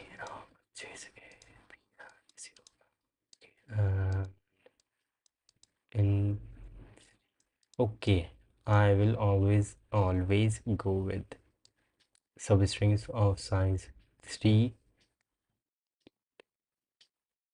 SS can be of size 1. F of size 1, S of size 1 is cool, S of size 2 is cool, but beginning from S of size 3, I have to do things differently. Remove all of this. This is wrong. Now, if S dot size lower than equal to 2, then we are cool. We out. Yes. Yeah. And else if it is 3 or greater than 3.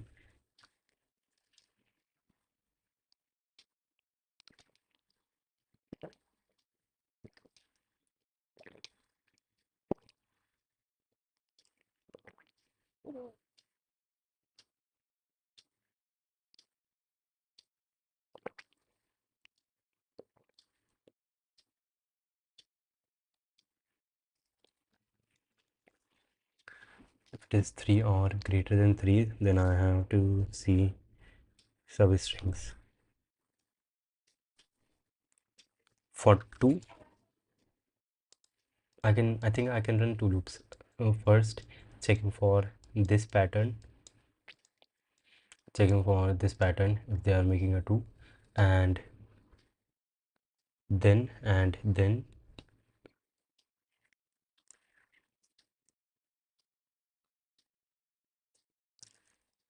using 3.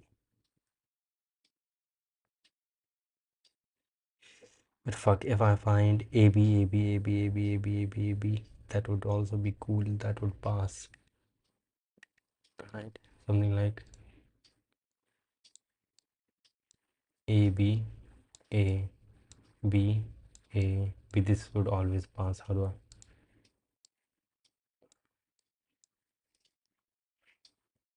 This would always pass. Uh,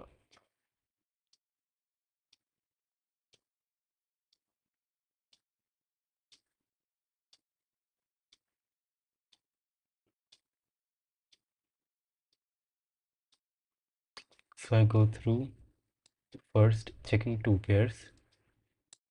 Okay, 2 pairs, and if they are not equal, it could also be equal if that is the only number, only letter that is appearing in the whole thing.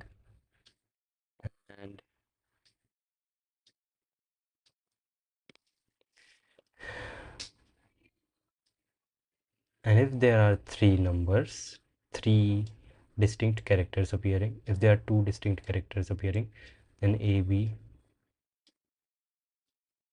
it depends on the number of distinct characters there are. Okay, and then in every subsequence of that length, that is 2 in this case because 2 distinct characters are there, in every subsequence of that length I should find the frequency of it, of every of those distinct characters, to be 1, to be 1. Yes, because if I had any BB sequence in here, it would be wrong. And then if I have A, B, C as distinct characters, then I could have A, B, C, and I could choose this. No, A, B, C, A, B, C, A, B, C, because then for every subsequence, when I am increasing, let's say initially I chose this subsequence, and here the frequency for every character was 1, and then I increased the size of this subsequence, frequency for A became 2, and before again increasing the frequency of A, I am always increasing the frequency of B and C. So okay, find first, I will run a loop and find the distinct characters there are, and then I will run a loop and run another loop again, starting from first, and I will be checking if there are 3 distinct characters, then in every block of those characters frequency share. Wait, okay, and not just their frequency is this, it would change, yeah. If their frequency is 1, then their order cannot change. They would have to be in this A, B, C, D order, right? Because if it were something else, like A, C, D, let's say, and then B, still the frequency is 1, but then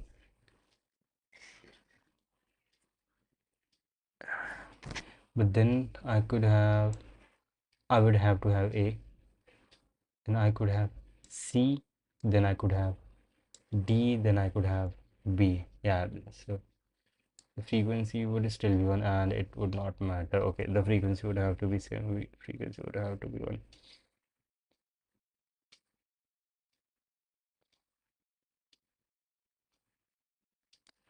Okay, so now I have to figure out a way to iterate through something like this. Like A, C, D, B, A, C, D, B, and yes, the pattern will return itself. So I will go till the first, yeah, there, and see the pattern, and then move one step and match that with the first letter in the pattern, then move one more step and match that with the this letter of the pattern, next letter, next letter, next letter, and then move, roll back and match this with that. And if I see any discrepancies, then it is wrong. Now 3, and now I have to run a loop. Little I 0 n, and run this loop and find the number of distinct characters there are, which would be vector, integer, not frequency, d, distinct, and size is nothing. I don't have an n. S dot size, and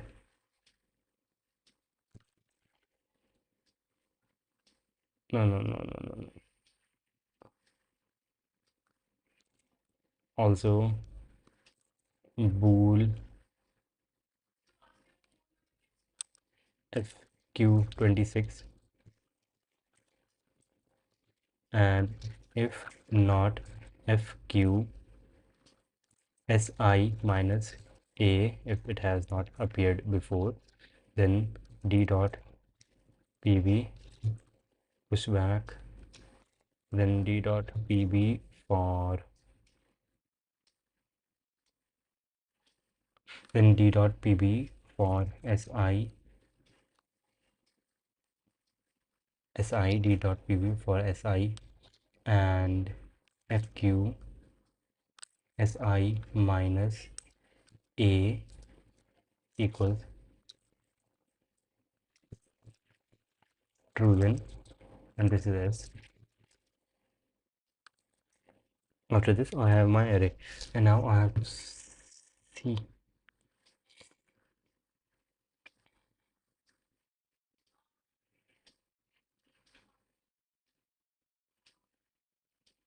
3.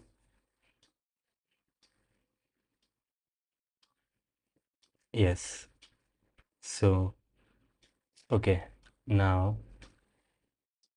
for int I equals 0 I 0 fq dot d dot size, and d dot size, and string sequence sq, and wait, fuck, okay, and I have to check frequency for all of those numbers, and they should be in that order, in the pairing order.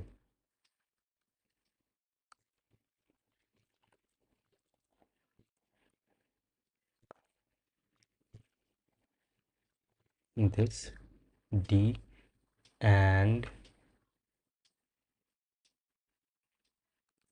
if s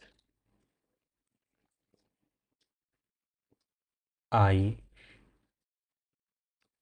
equals di, then sq dot pushback si,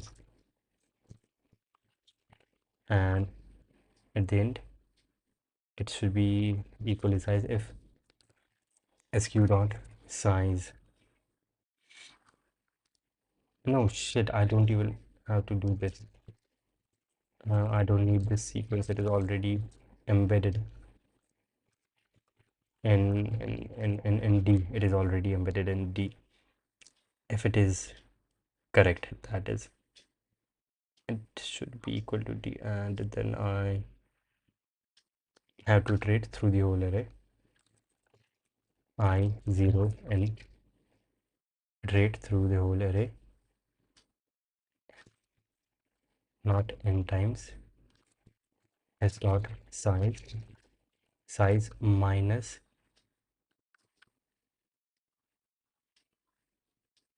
fq dot size plus 1.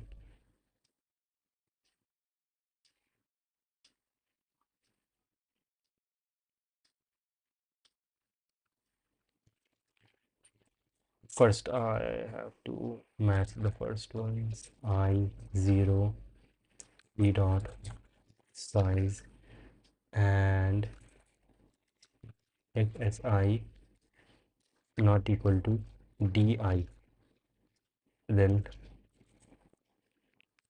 bool p possible equals true, and if this is not equal, then p equals false, and if not, if p only, then I go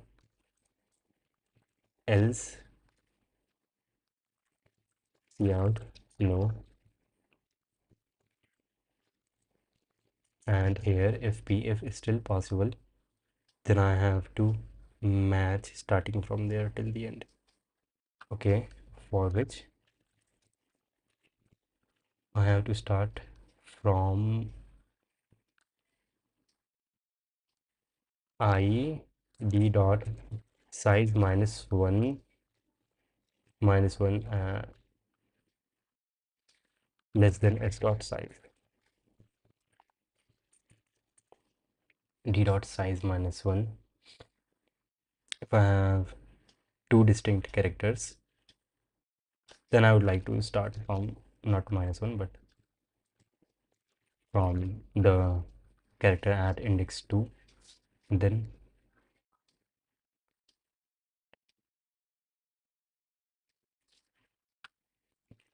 if si not equal to d bracket I remainder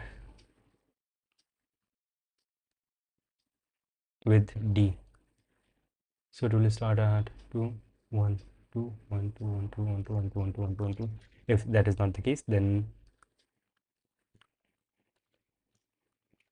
p equals false and break. Why is this an error? D dot size, and if p, if it's still possible, then cout yes, else cout no.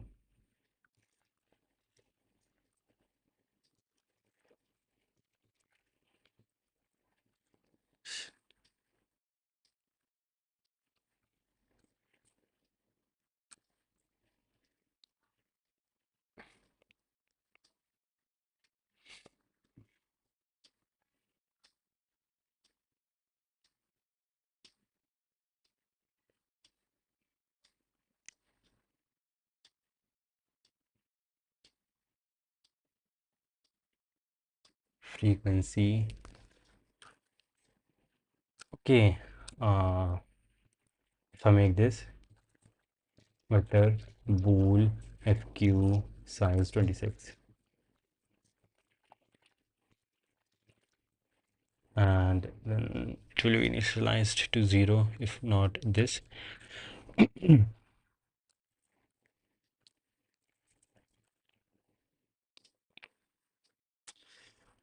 It is correct. It is correct.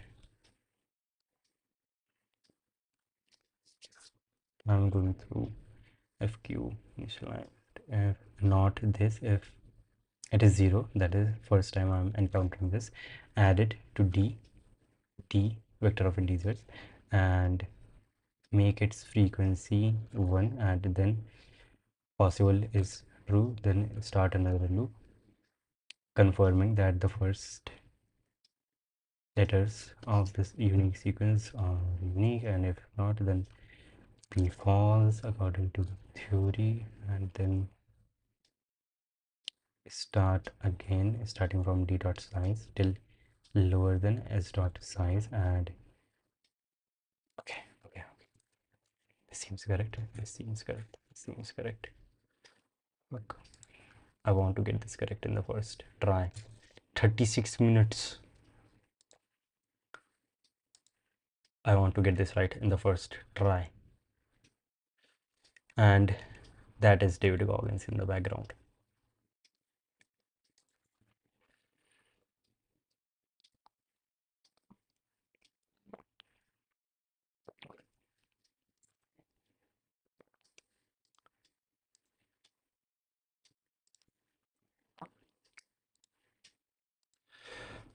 Okay, I think this is correct.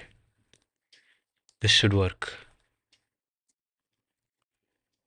But it took way too much time, and I will stop the timer when I do submit it. 37 minutes for this. Nope.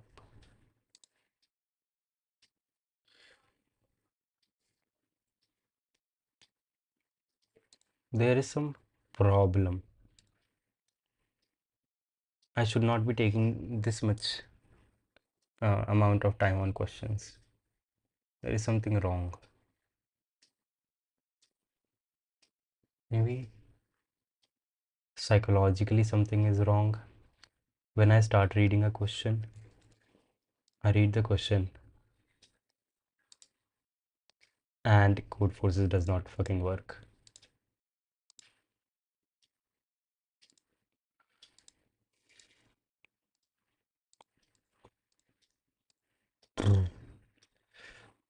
Perfectly balanced string. Eating candies, this will be green now. 79% done, that is cool. And 2 hours 12 minutes. I want to do one more question, but before that I want to analyze why am I unable to solve these on time. Say I went into this question, I read the problem statement, I understood it, then why did it take me this much time to come up with this algorithm? First of all, I didn't read this part that U and V are characters present in S instead of T. But I want to generalize my approach. I want to generalize this problem.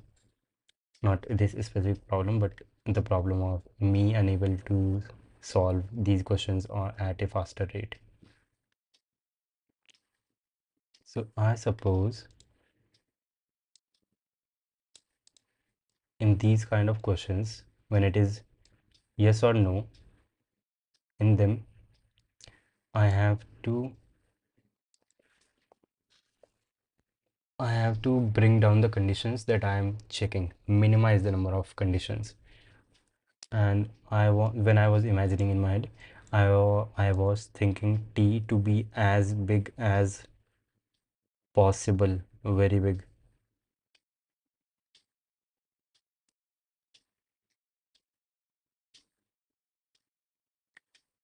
Maybe this is like something that will get better at with time. But this is horrible. It took me 37 minutes to do this one simple question.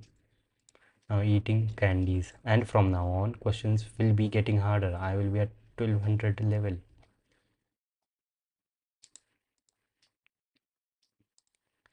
So one more question.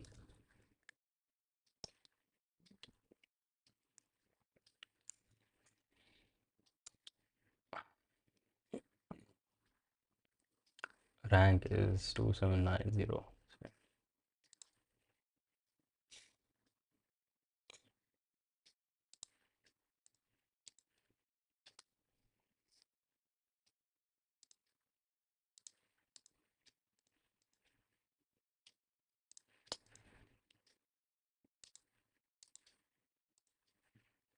And I also need to read theory and stuff. And fuck. And there was also a book that I downloaded, thinking in C++. I have seen this book at a couple of places, and people say that this is a good book. It has two volumes, volume 1 and volume 2, and it is pretty long. Like, it is longer than the C++ programming book. And it has stuff what is in the second edition, prerequisites, CDVDs, some stuff like that. Introduction to objects, what are objects, making and using objects, the C in C++, data abstraction, hiding the implementation, and data abstraction and making and using objects. I was looking at someone's code on Code Forces, and I think it was Tourist. I was looking at Tourist's code, one of his submission, and he had written a very big object to solve a question. So people do that. That is crazy. People do that. They write objects and then pass in their input to the object and give out the output which is required by the question. Data abstraction. Hiding the implementation is what object does and abstraction does. Initialization, cleanup, and these are other stuff. Inline functions, like lambda functions, references and copy, and no, inline functions are not like lambda functions. Name control, operator overload is crazy. Dynamic object creation is crazy, and the fact that code force is not running is also crazy.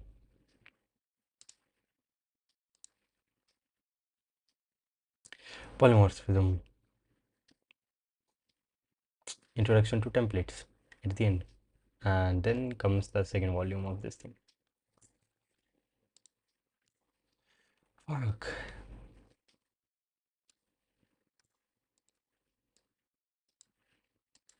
Codeforces.com. Why does it go down at times like these?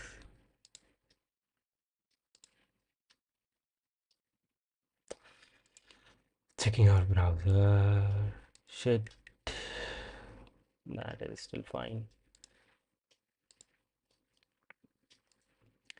Yeah, I don't want just this. I want to see the problem. Fuck.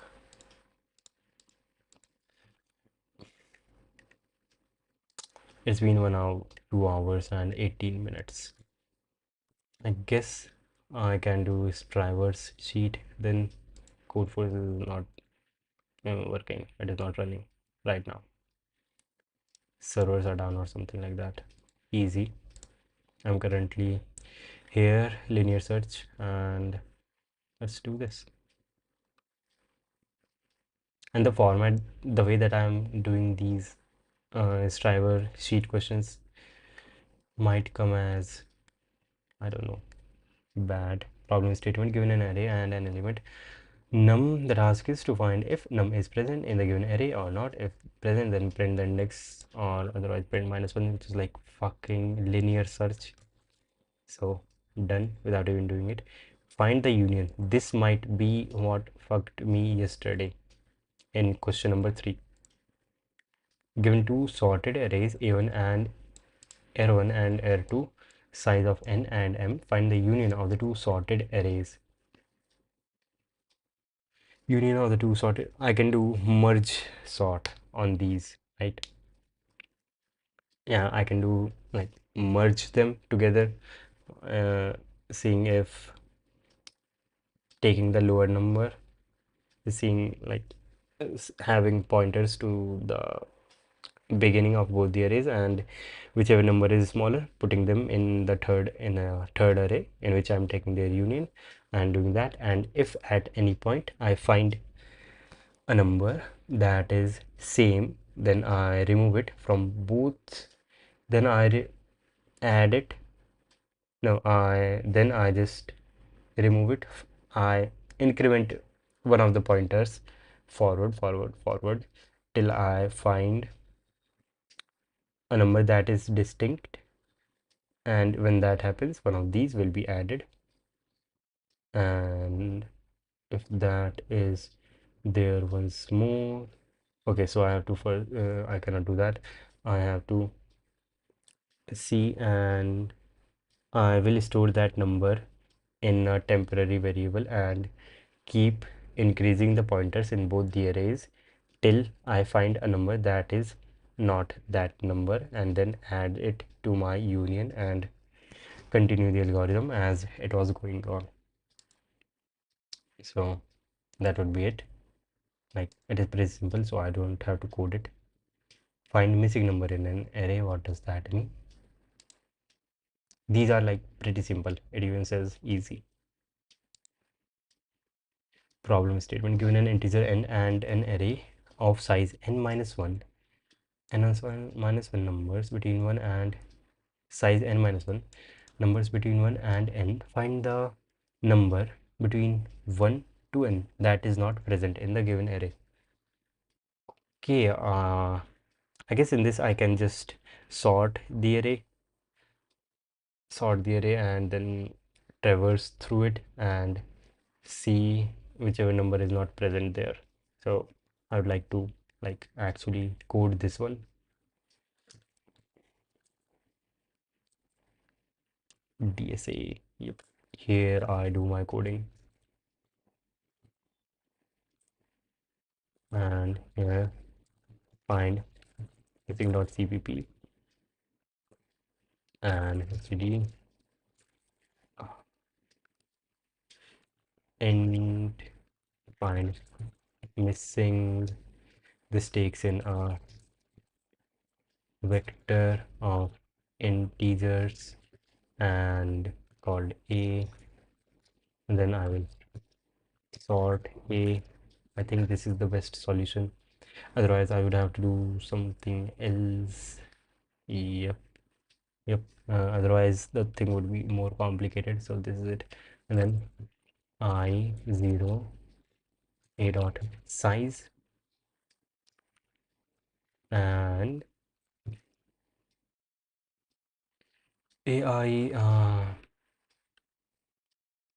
yep, a I not equal to I plus 1, then I have found my number. I can return I plus 1.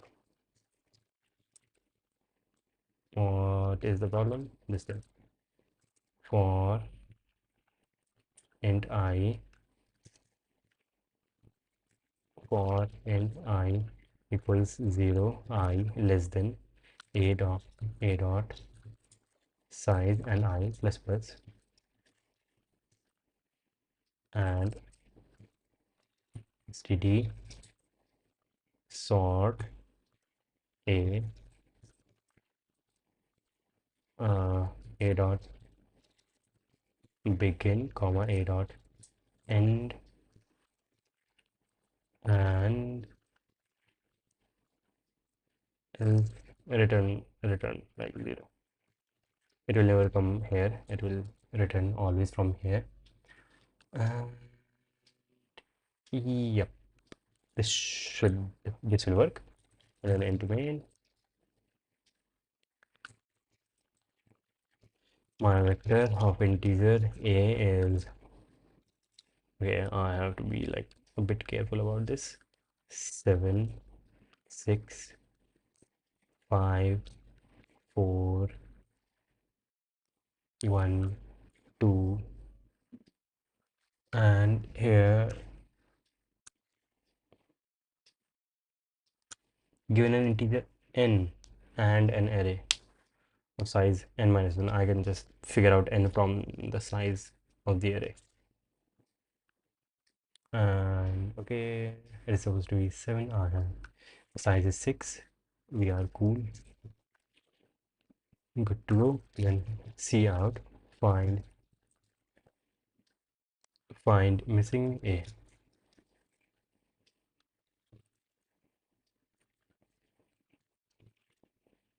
Or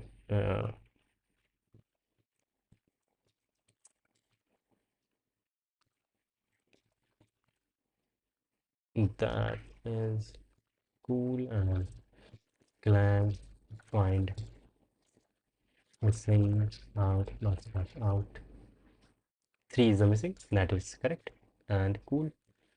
And yeah, I can go to the next one. And code forces is still not up. And I will do this much in the stream. Maximum consecutive ones. Problem stating given an array that contains only ones and zeros, return the maximum consecutive ones in the array. This is pretty fucking basic. I will have a current counter and a maximum counter, and I will always be incrementing the current counter, and whenever finding a 0, I will make the current counter equal to 0, and on finding a 1, I will be incrementing the current counter, and after incrementing I will always be comparing the current counter with the maximum counter, and that is the best approach. So I don't have to code this. Find the number of problem statement given a non-empty array of integers. Air is our array. Every element appears twice except for one. Find that single one. Okay, every element, and it is an array of integers. All right, array could be very big. Array could be very big, so I do not want to do that. I can sort the array, and yeah, I guess that is the optimal approach by sorting the array. Shit, that is crazy. Zor, fuck, that is crazy. Better approach is hash map is bad because the array could be very big. Using hash, no, that is bad. But using Zor is crazy because taking Zor of two numbers that are same will give me two numbers, and when I take the Zor of the whole array, then the number that I end up with will be my answer. That is crazy. And now I want to code this thing. Find the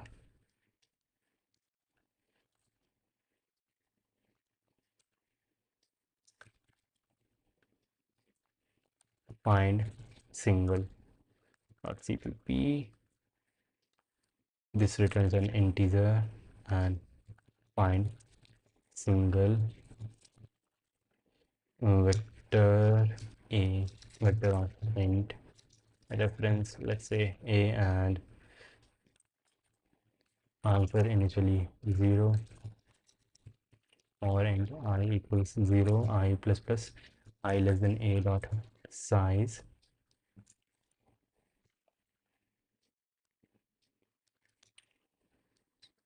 int I equals 0, I less than a dot a dot. Yeah, there is a mistake.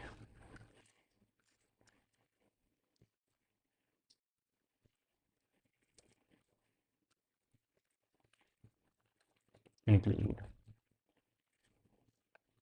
vector I plus plus and answer Zor. How do we take Zor with this? Answer Zor with AI. What is the problem? Ah, and then C out, not C out, return answer. That should be correct. And main and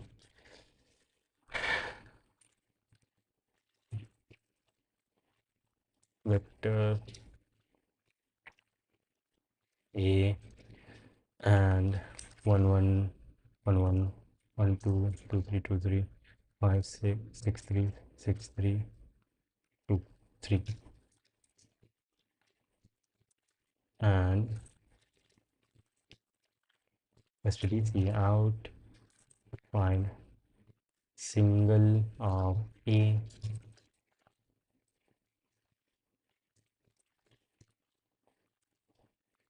flag that this find single slash out. It should return 3 and it does return 3. That is cool.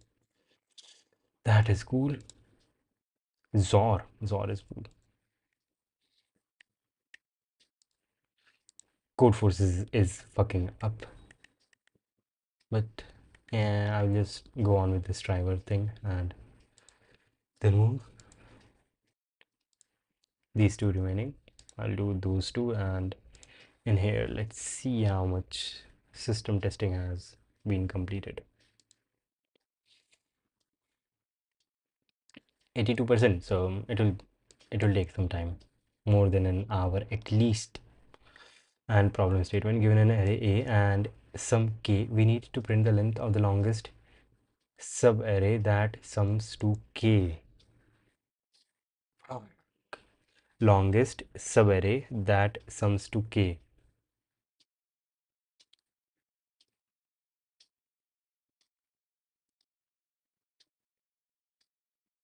Longest subarray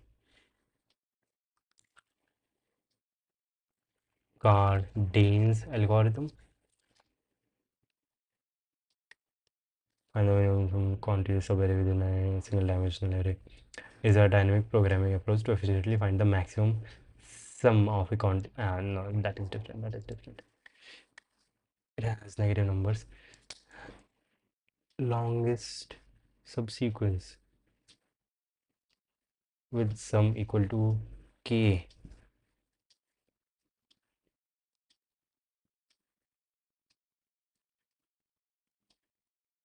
Longest subsequence given an array. Longest subsequence that sums to k. How would I find like even a normal subsequence that sums up to k?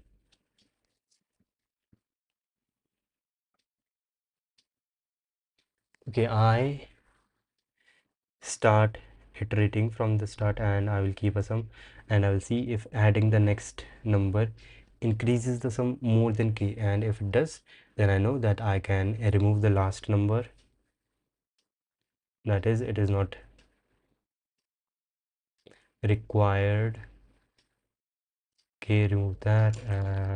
Okay, I think I have something.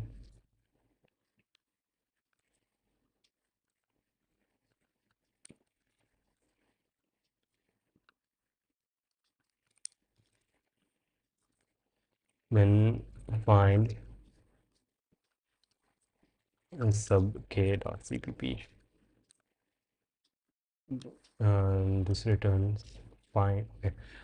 This will return a pair of int and find sub k and vector of integers a and also k.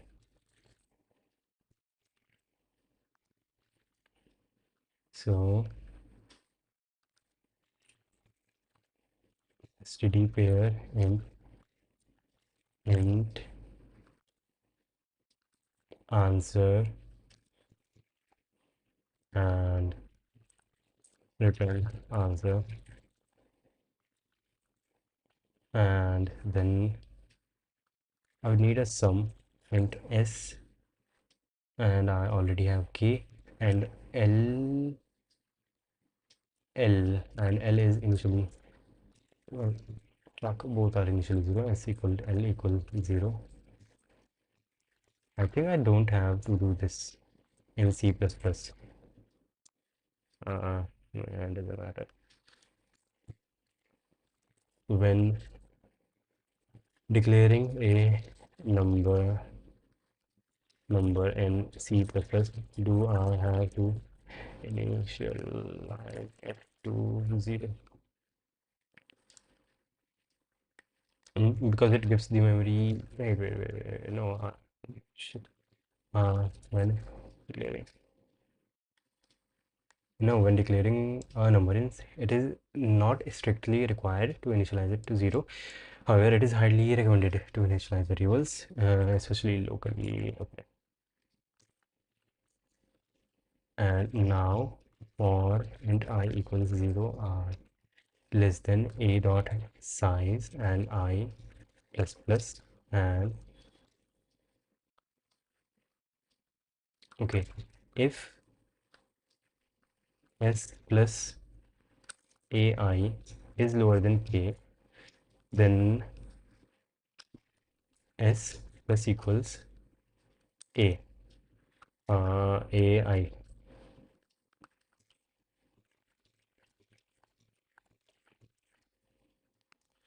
Before that, let no, it gives garbage value. Are you using nvim? Yep, I am using nvim, nvim with tmux. It does give garbage value, but from the stack, not from the heap. If in s equals ai is do that, but I need to find the longest subsequence, right?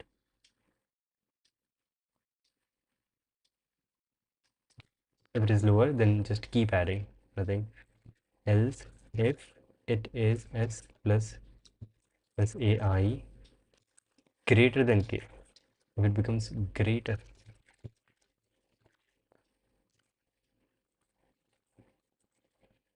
if it becomes greater than k, then s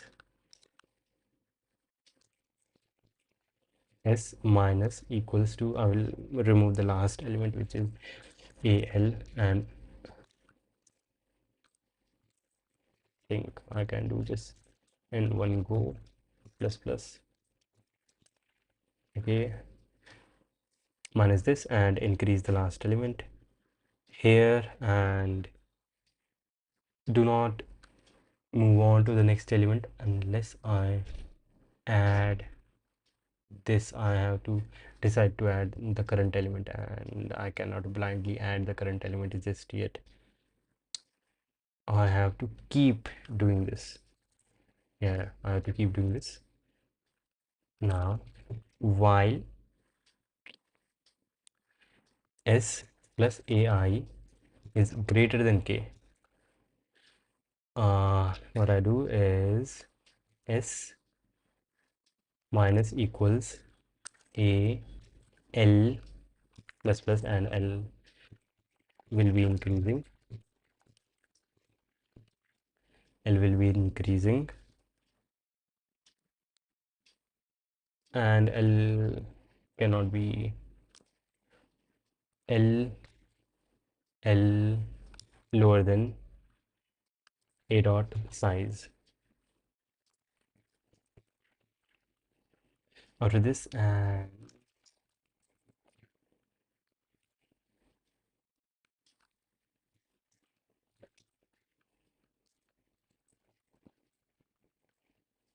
okay, after this, l should be at the last index that I have included in my sum, and I can add s plus equals ai,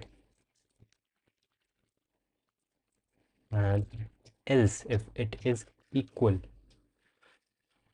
then if it is equal, then I'll see if I current index minus l the last index, if it is greater, then answer dot second minus answer dot first, which are initially equal to 0. If it is greater than answer, I will update the values of answer. Answer dot first is l, and answer dot second is I. uh, that should be correct. Let's see. But vector mm, a bunch of numbers. And now I will pay attention and add something that I want. I want my sum to be 1, to be 10. So let me first add 10 and a bunch of ways to add 10, and then 1 plus 2, that is 3, 3 plus 4, 7, 3 plus 7, that is one thing. Then 3 and 4, that is 10. 1 plus 2, 3, 3 plus 3, 6, 6 plus 4, 10. So C out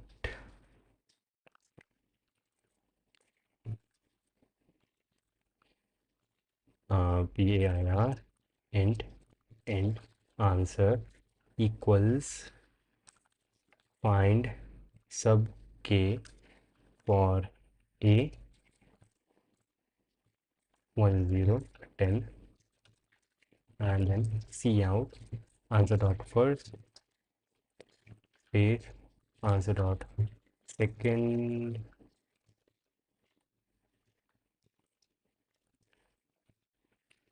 What is the error? Okay, I don't know what C out is.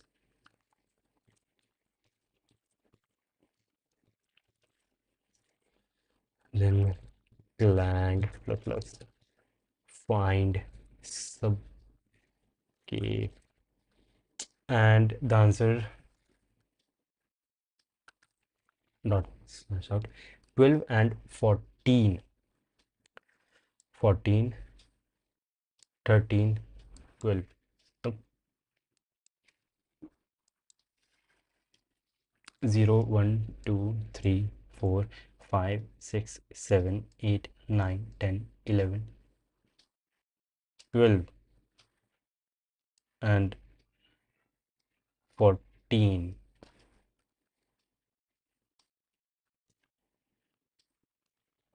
Because till now the sum was always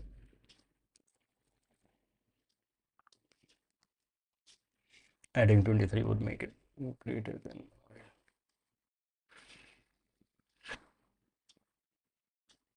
Okay, L went out too much.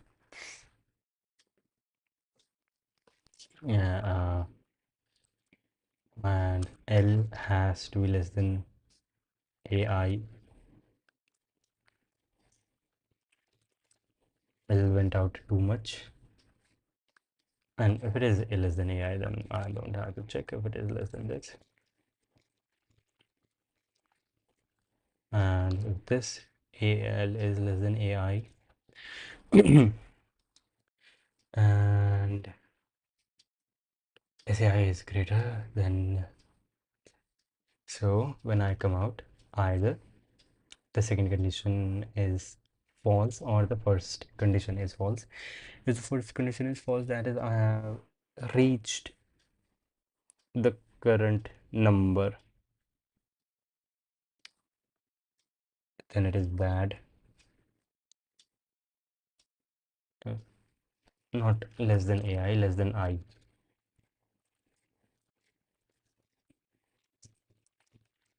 Less than L less than I. Okay, and then I will check if L not equal to I, then do this. Okay, that handles that thing. I will move on. And cool, yes, yes, yes.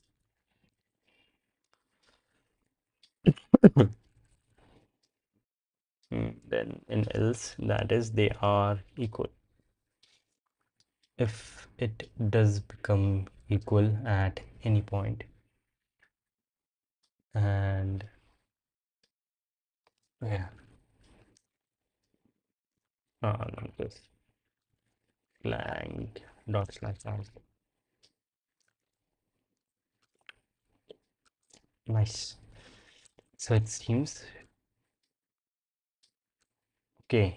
I'm only adding when it is this.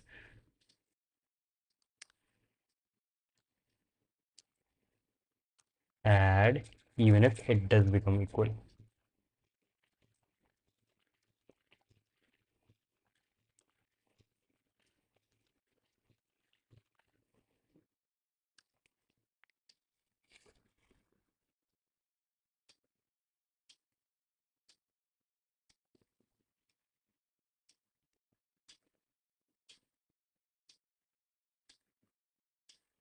Hmm.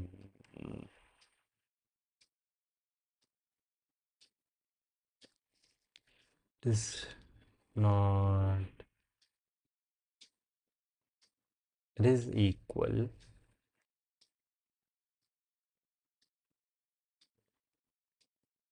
Plus 1. Okay.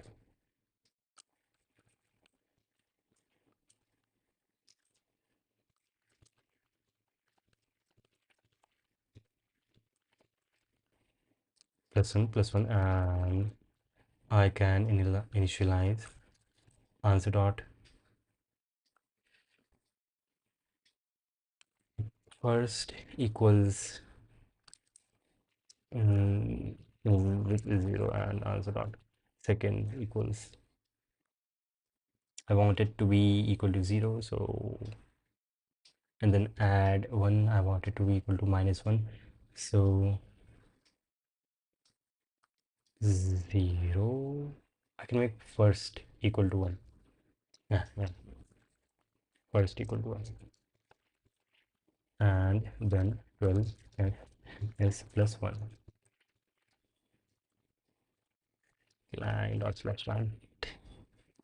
1 0 is crazy, which means that I never went into this condition, which means negative 1 0 minus 1 minus 1 plus 1 0 0, and I minus L plus 1.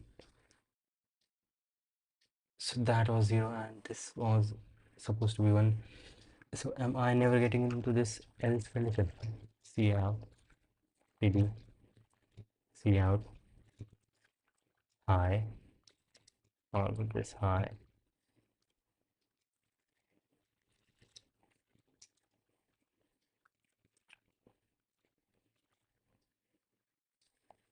Control this and dot slash out, and I am never going into this condition.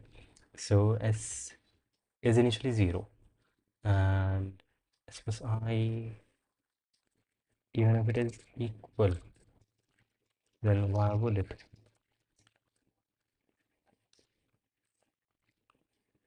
Still, uh, S is 0 less than K. When I'm adding like actually 10, when Si does equal to 10, and S is never that. Oh, okay, okay, okay. I am subtracting S from S, the numbers, but I should not be doing that. So initially L is 0 and I is, let's say, also 0.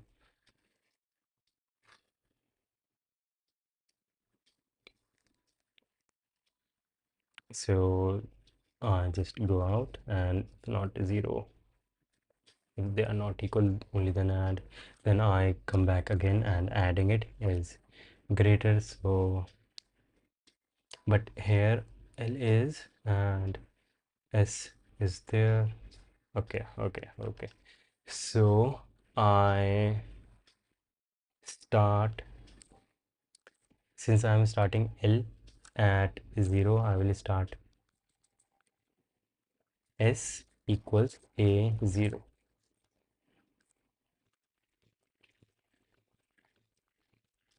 and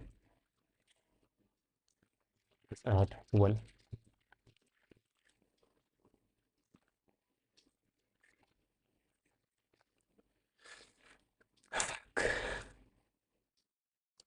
Bro, by the way, why are you not using namespaces STD? It is just a simple DSA question, so I don't have to go all out on this. And this syntax looks like I'm doing something very complicated, but it is not. And I will be right back. I have to go to the washroom. I'll be right back. Shit, I almost clicked on stop stream.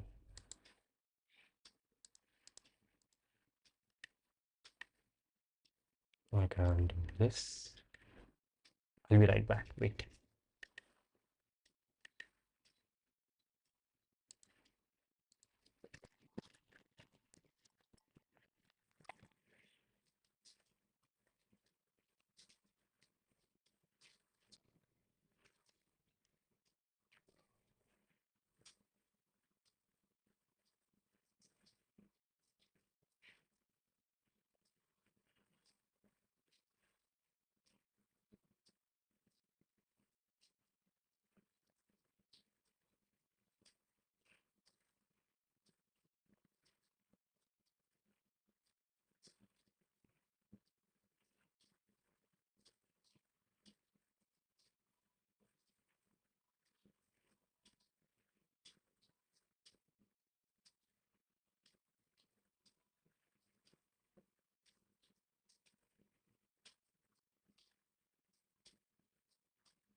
me back, and I think I am audible, and yep, I am audible. That is cool.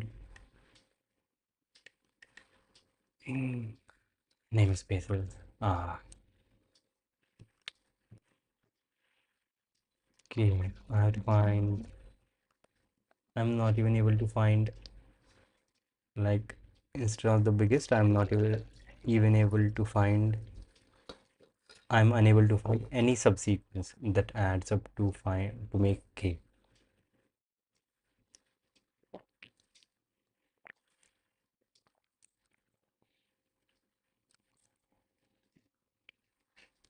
I guess I'm in the middle.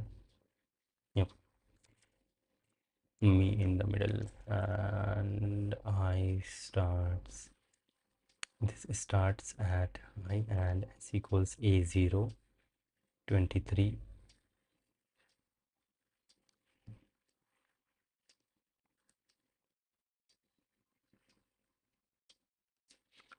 This thing, and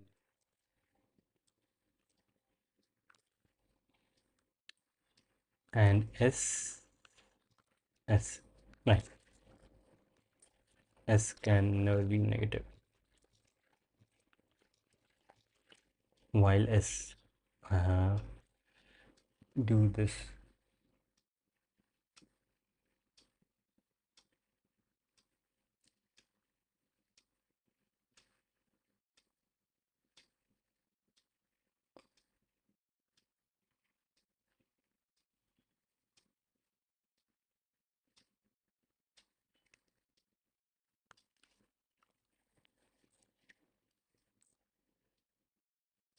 subtract subtract subtract subtract, keep subtracting, and then at one point s might become equal to 0.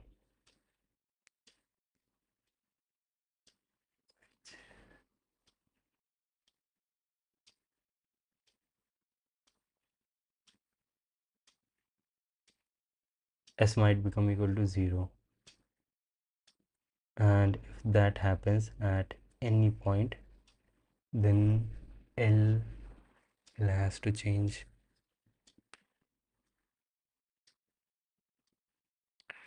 uh,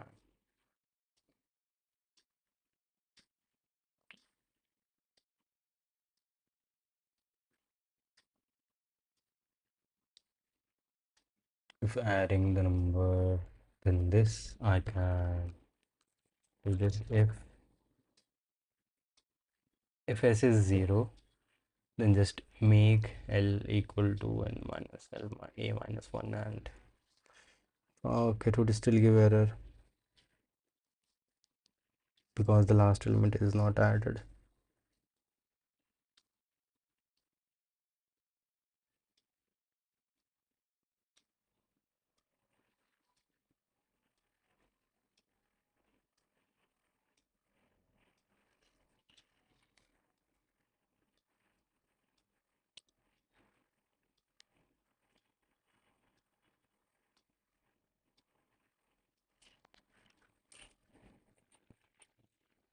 Think when I begin s equal to this and L equal to 0, so L and S, that is cool.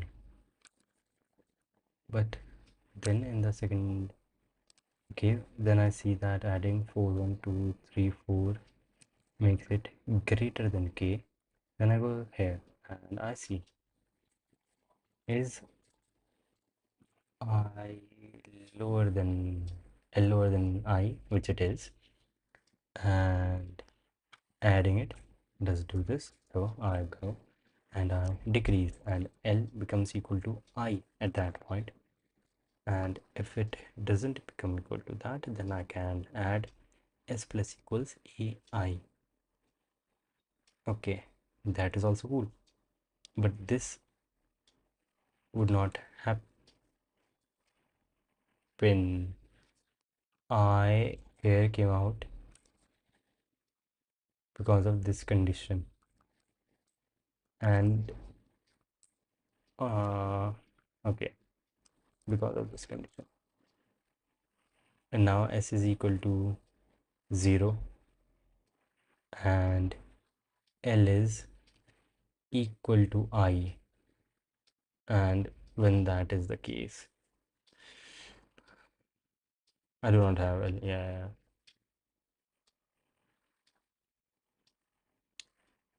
The point that L points to, I have not added it. Okay, so which raises the same problem as before. So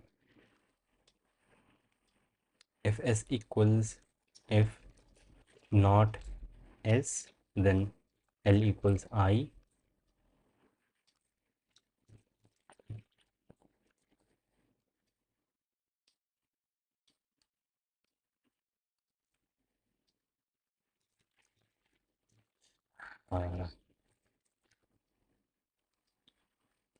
1480 seems correct. Fuck. This was 12, then 13, 14, 1, 2, 0, or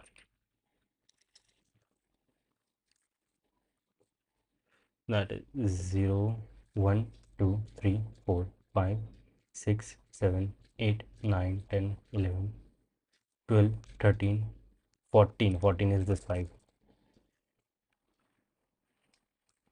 And 15, 16, 14 is 5, 15, 16, 17, 18. 18 is 4. That is cool. But why is it L? Why is L 14? Everything else is cool, but L should not. L should not be 14. And my battery is going down. L should not be 14. L should be 15 instead. And I don't have to add high.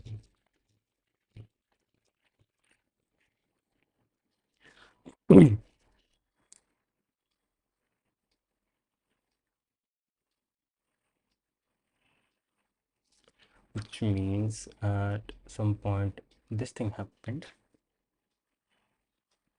Adding 5 5 was cool, but then adding 4 was too cool.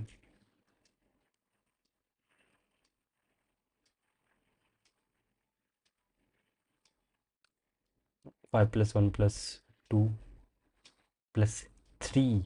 3 adding 3 was bad. Adding 3 was bad. I have to see where I ended.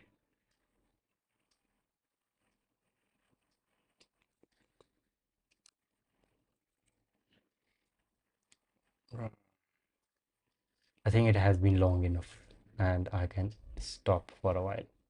It's been 3 hours. Okay, 3 hours is a long time. But I want to do this one, or how much system testing is done? 88.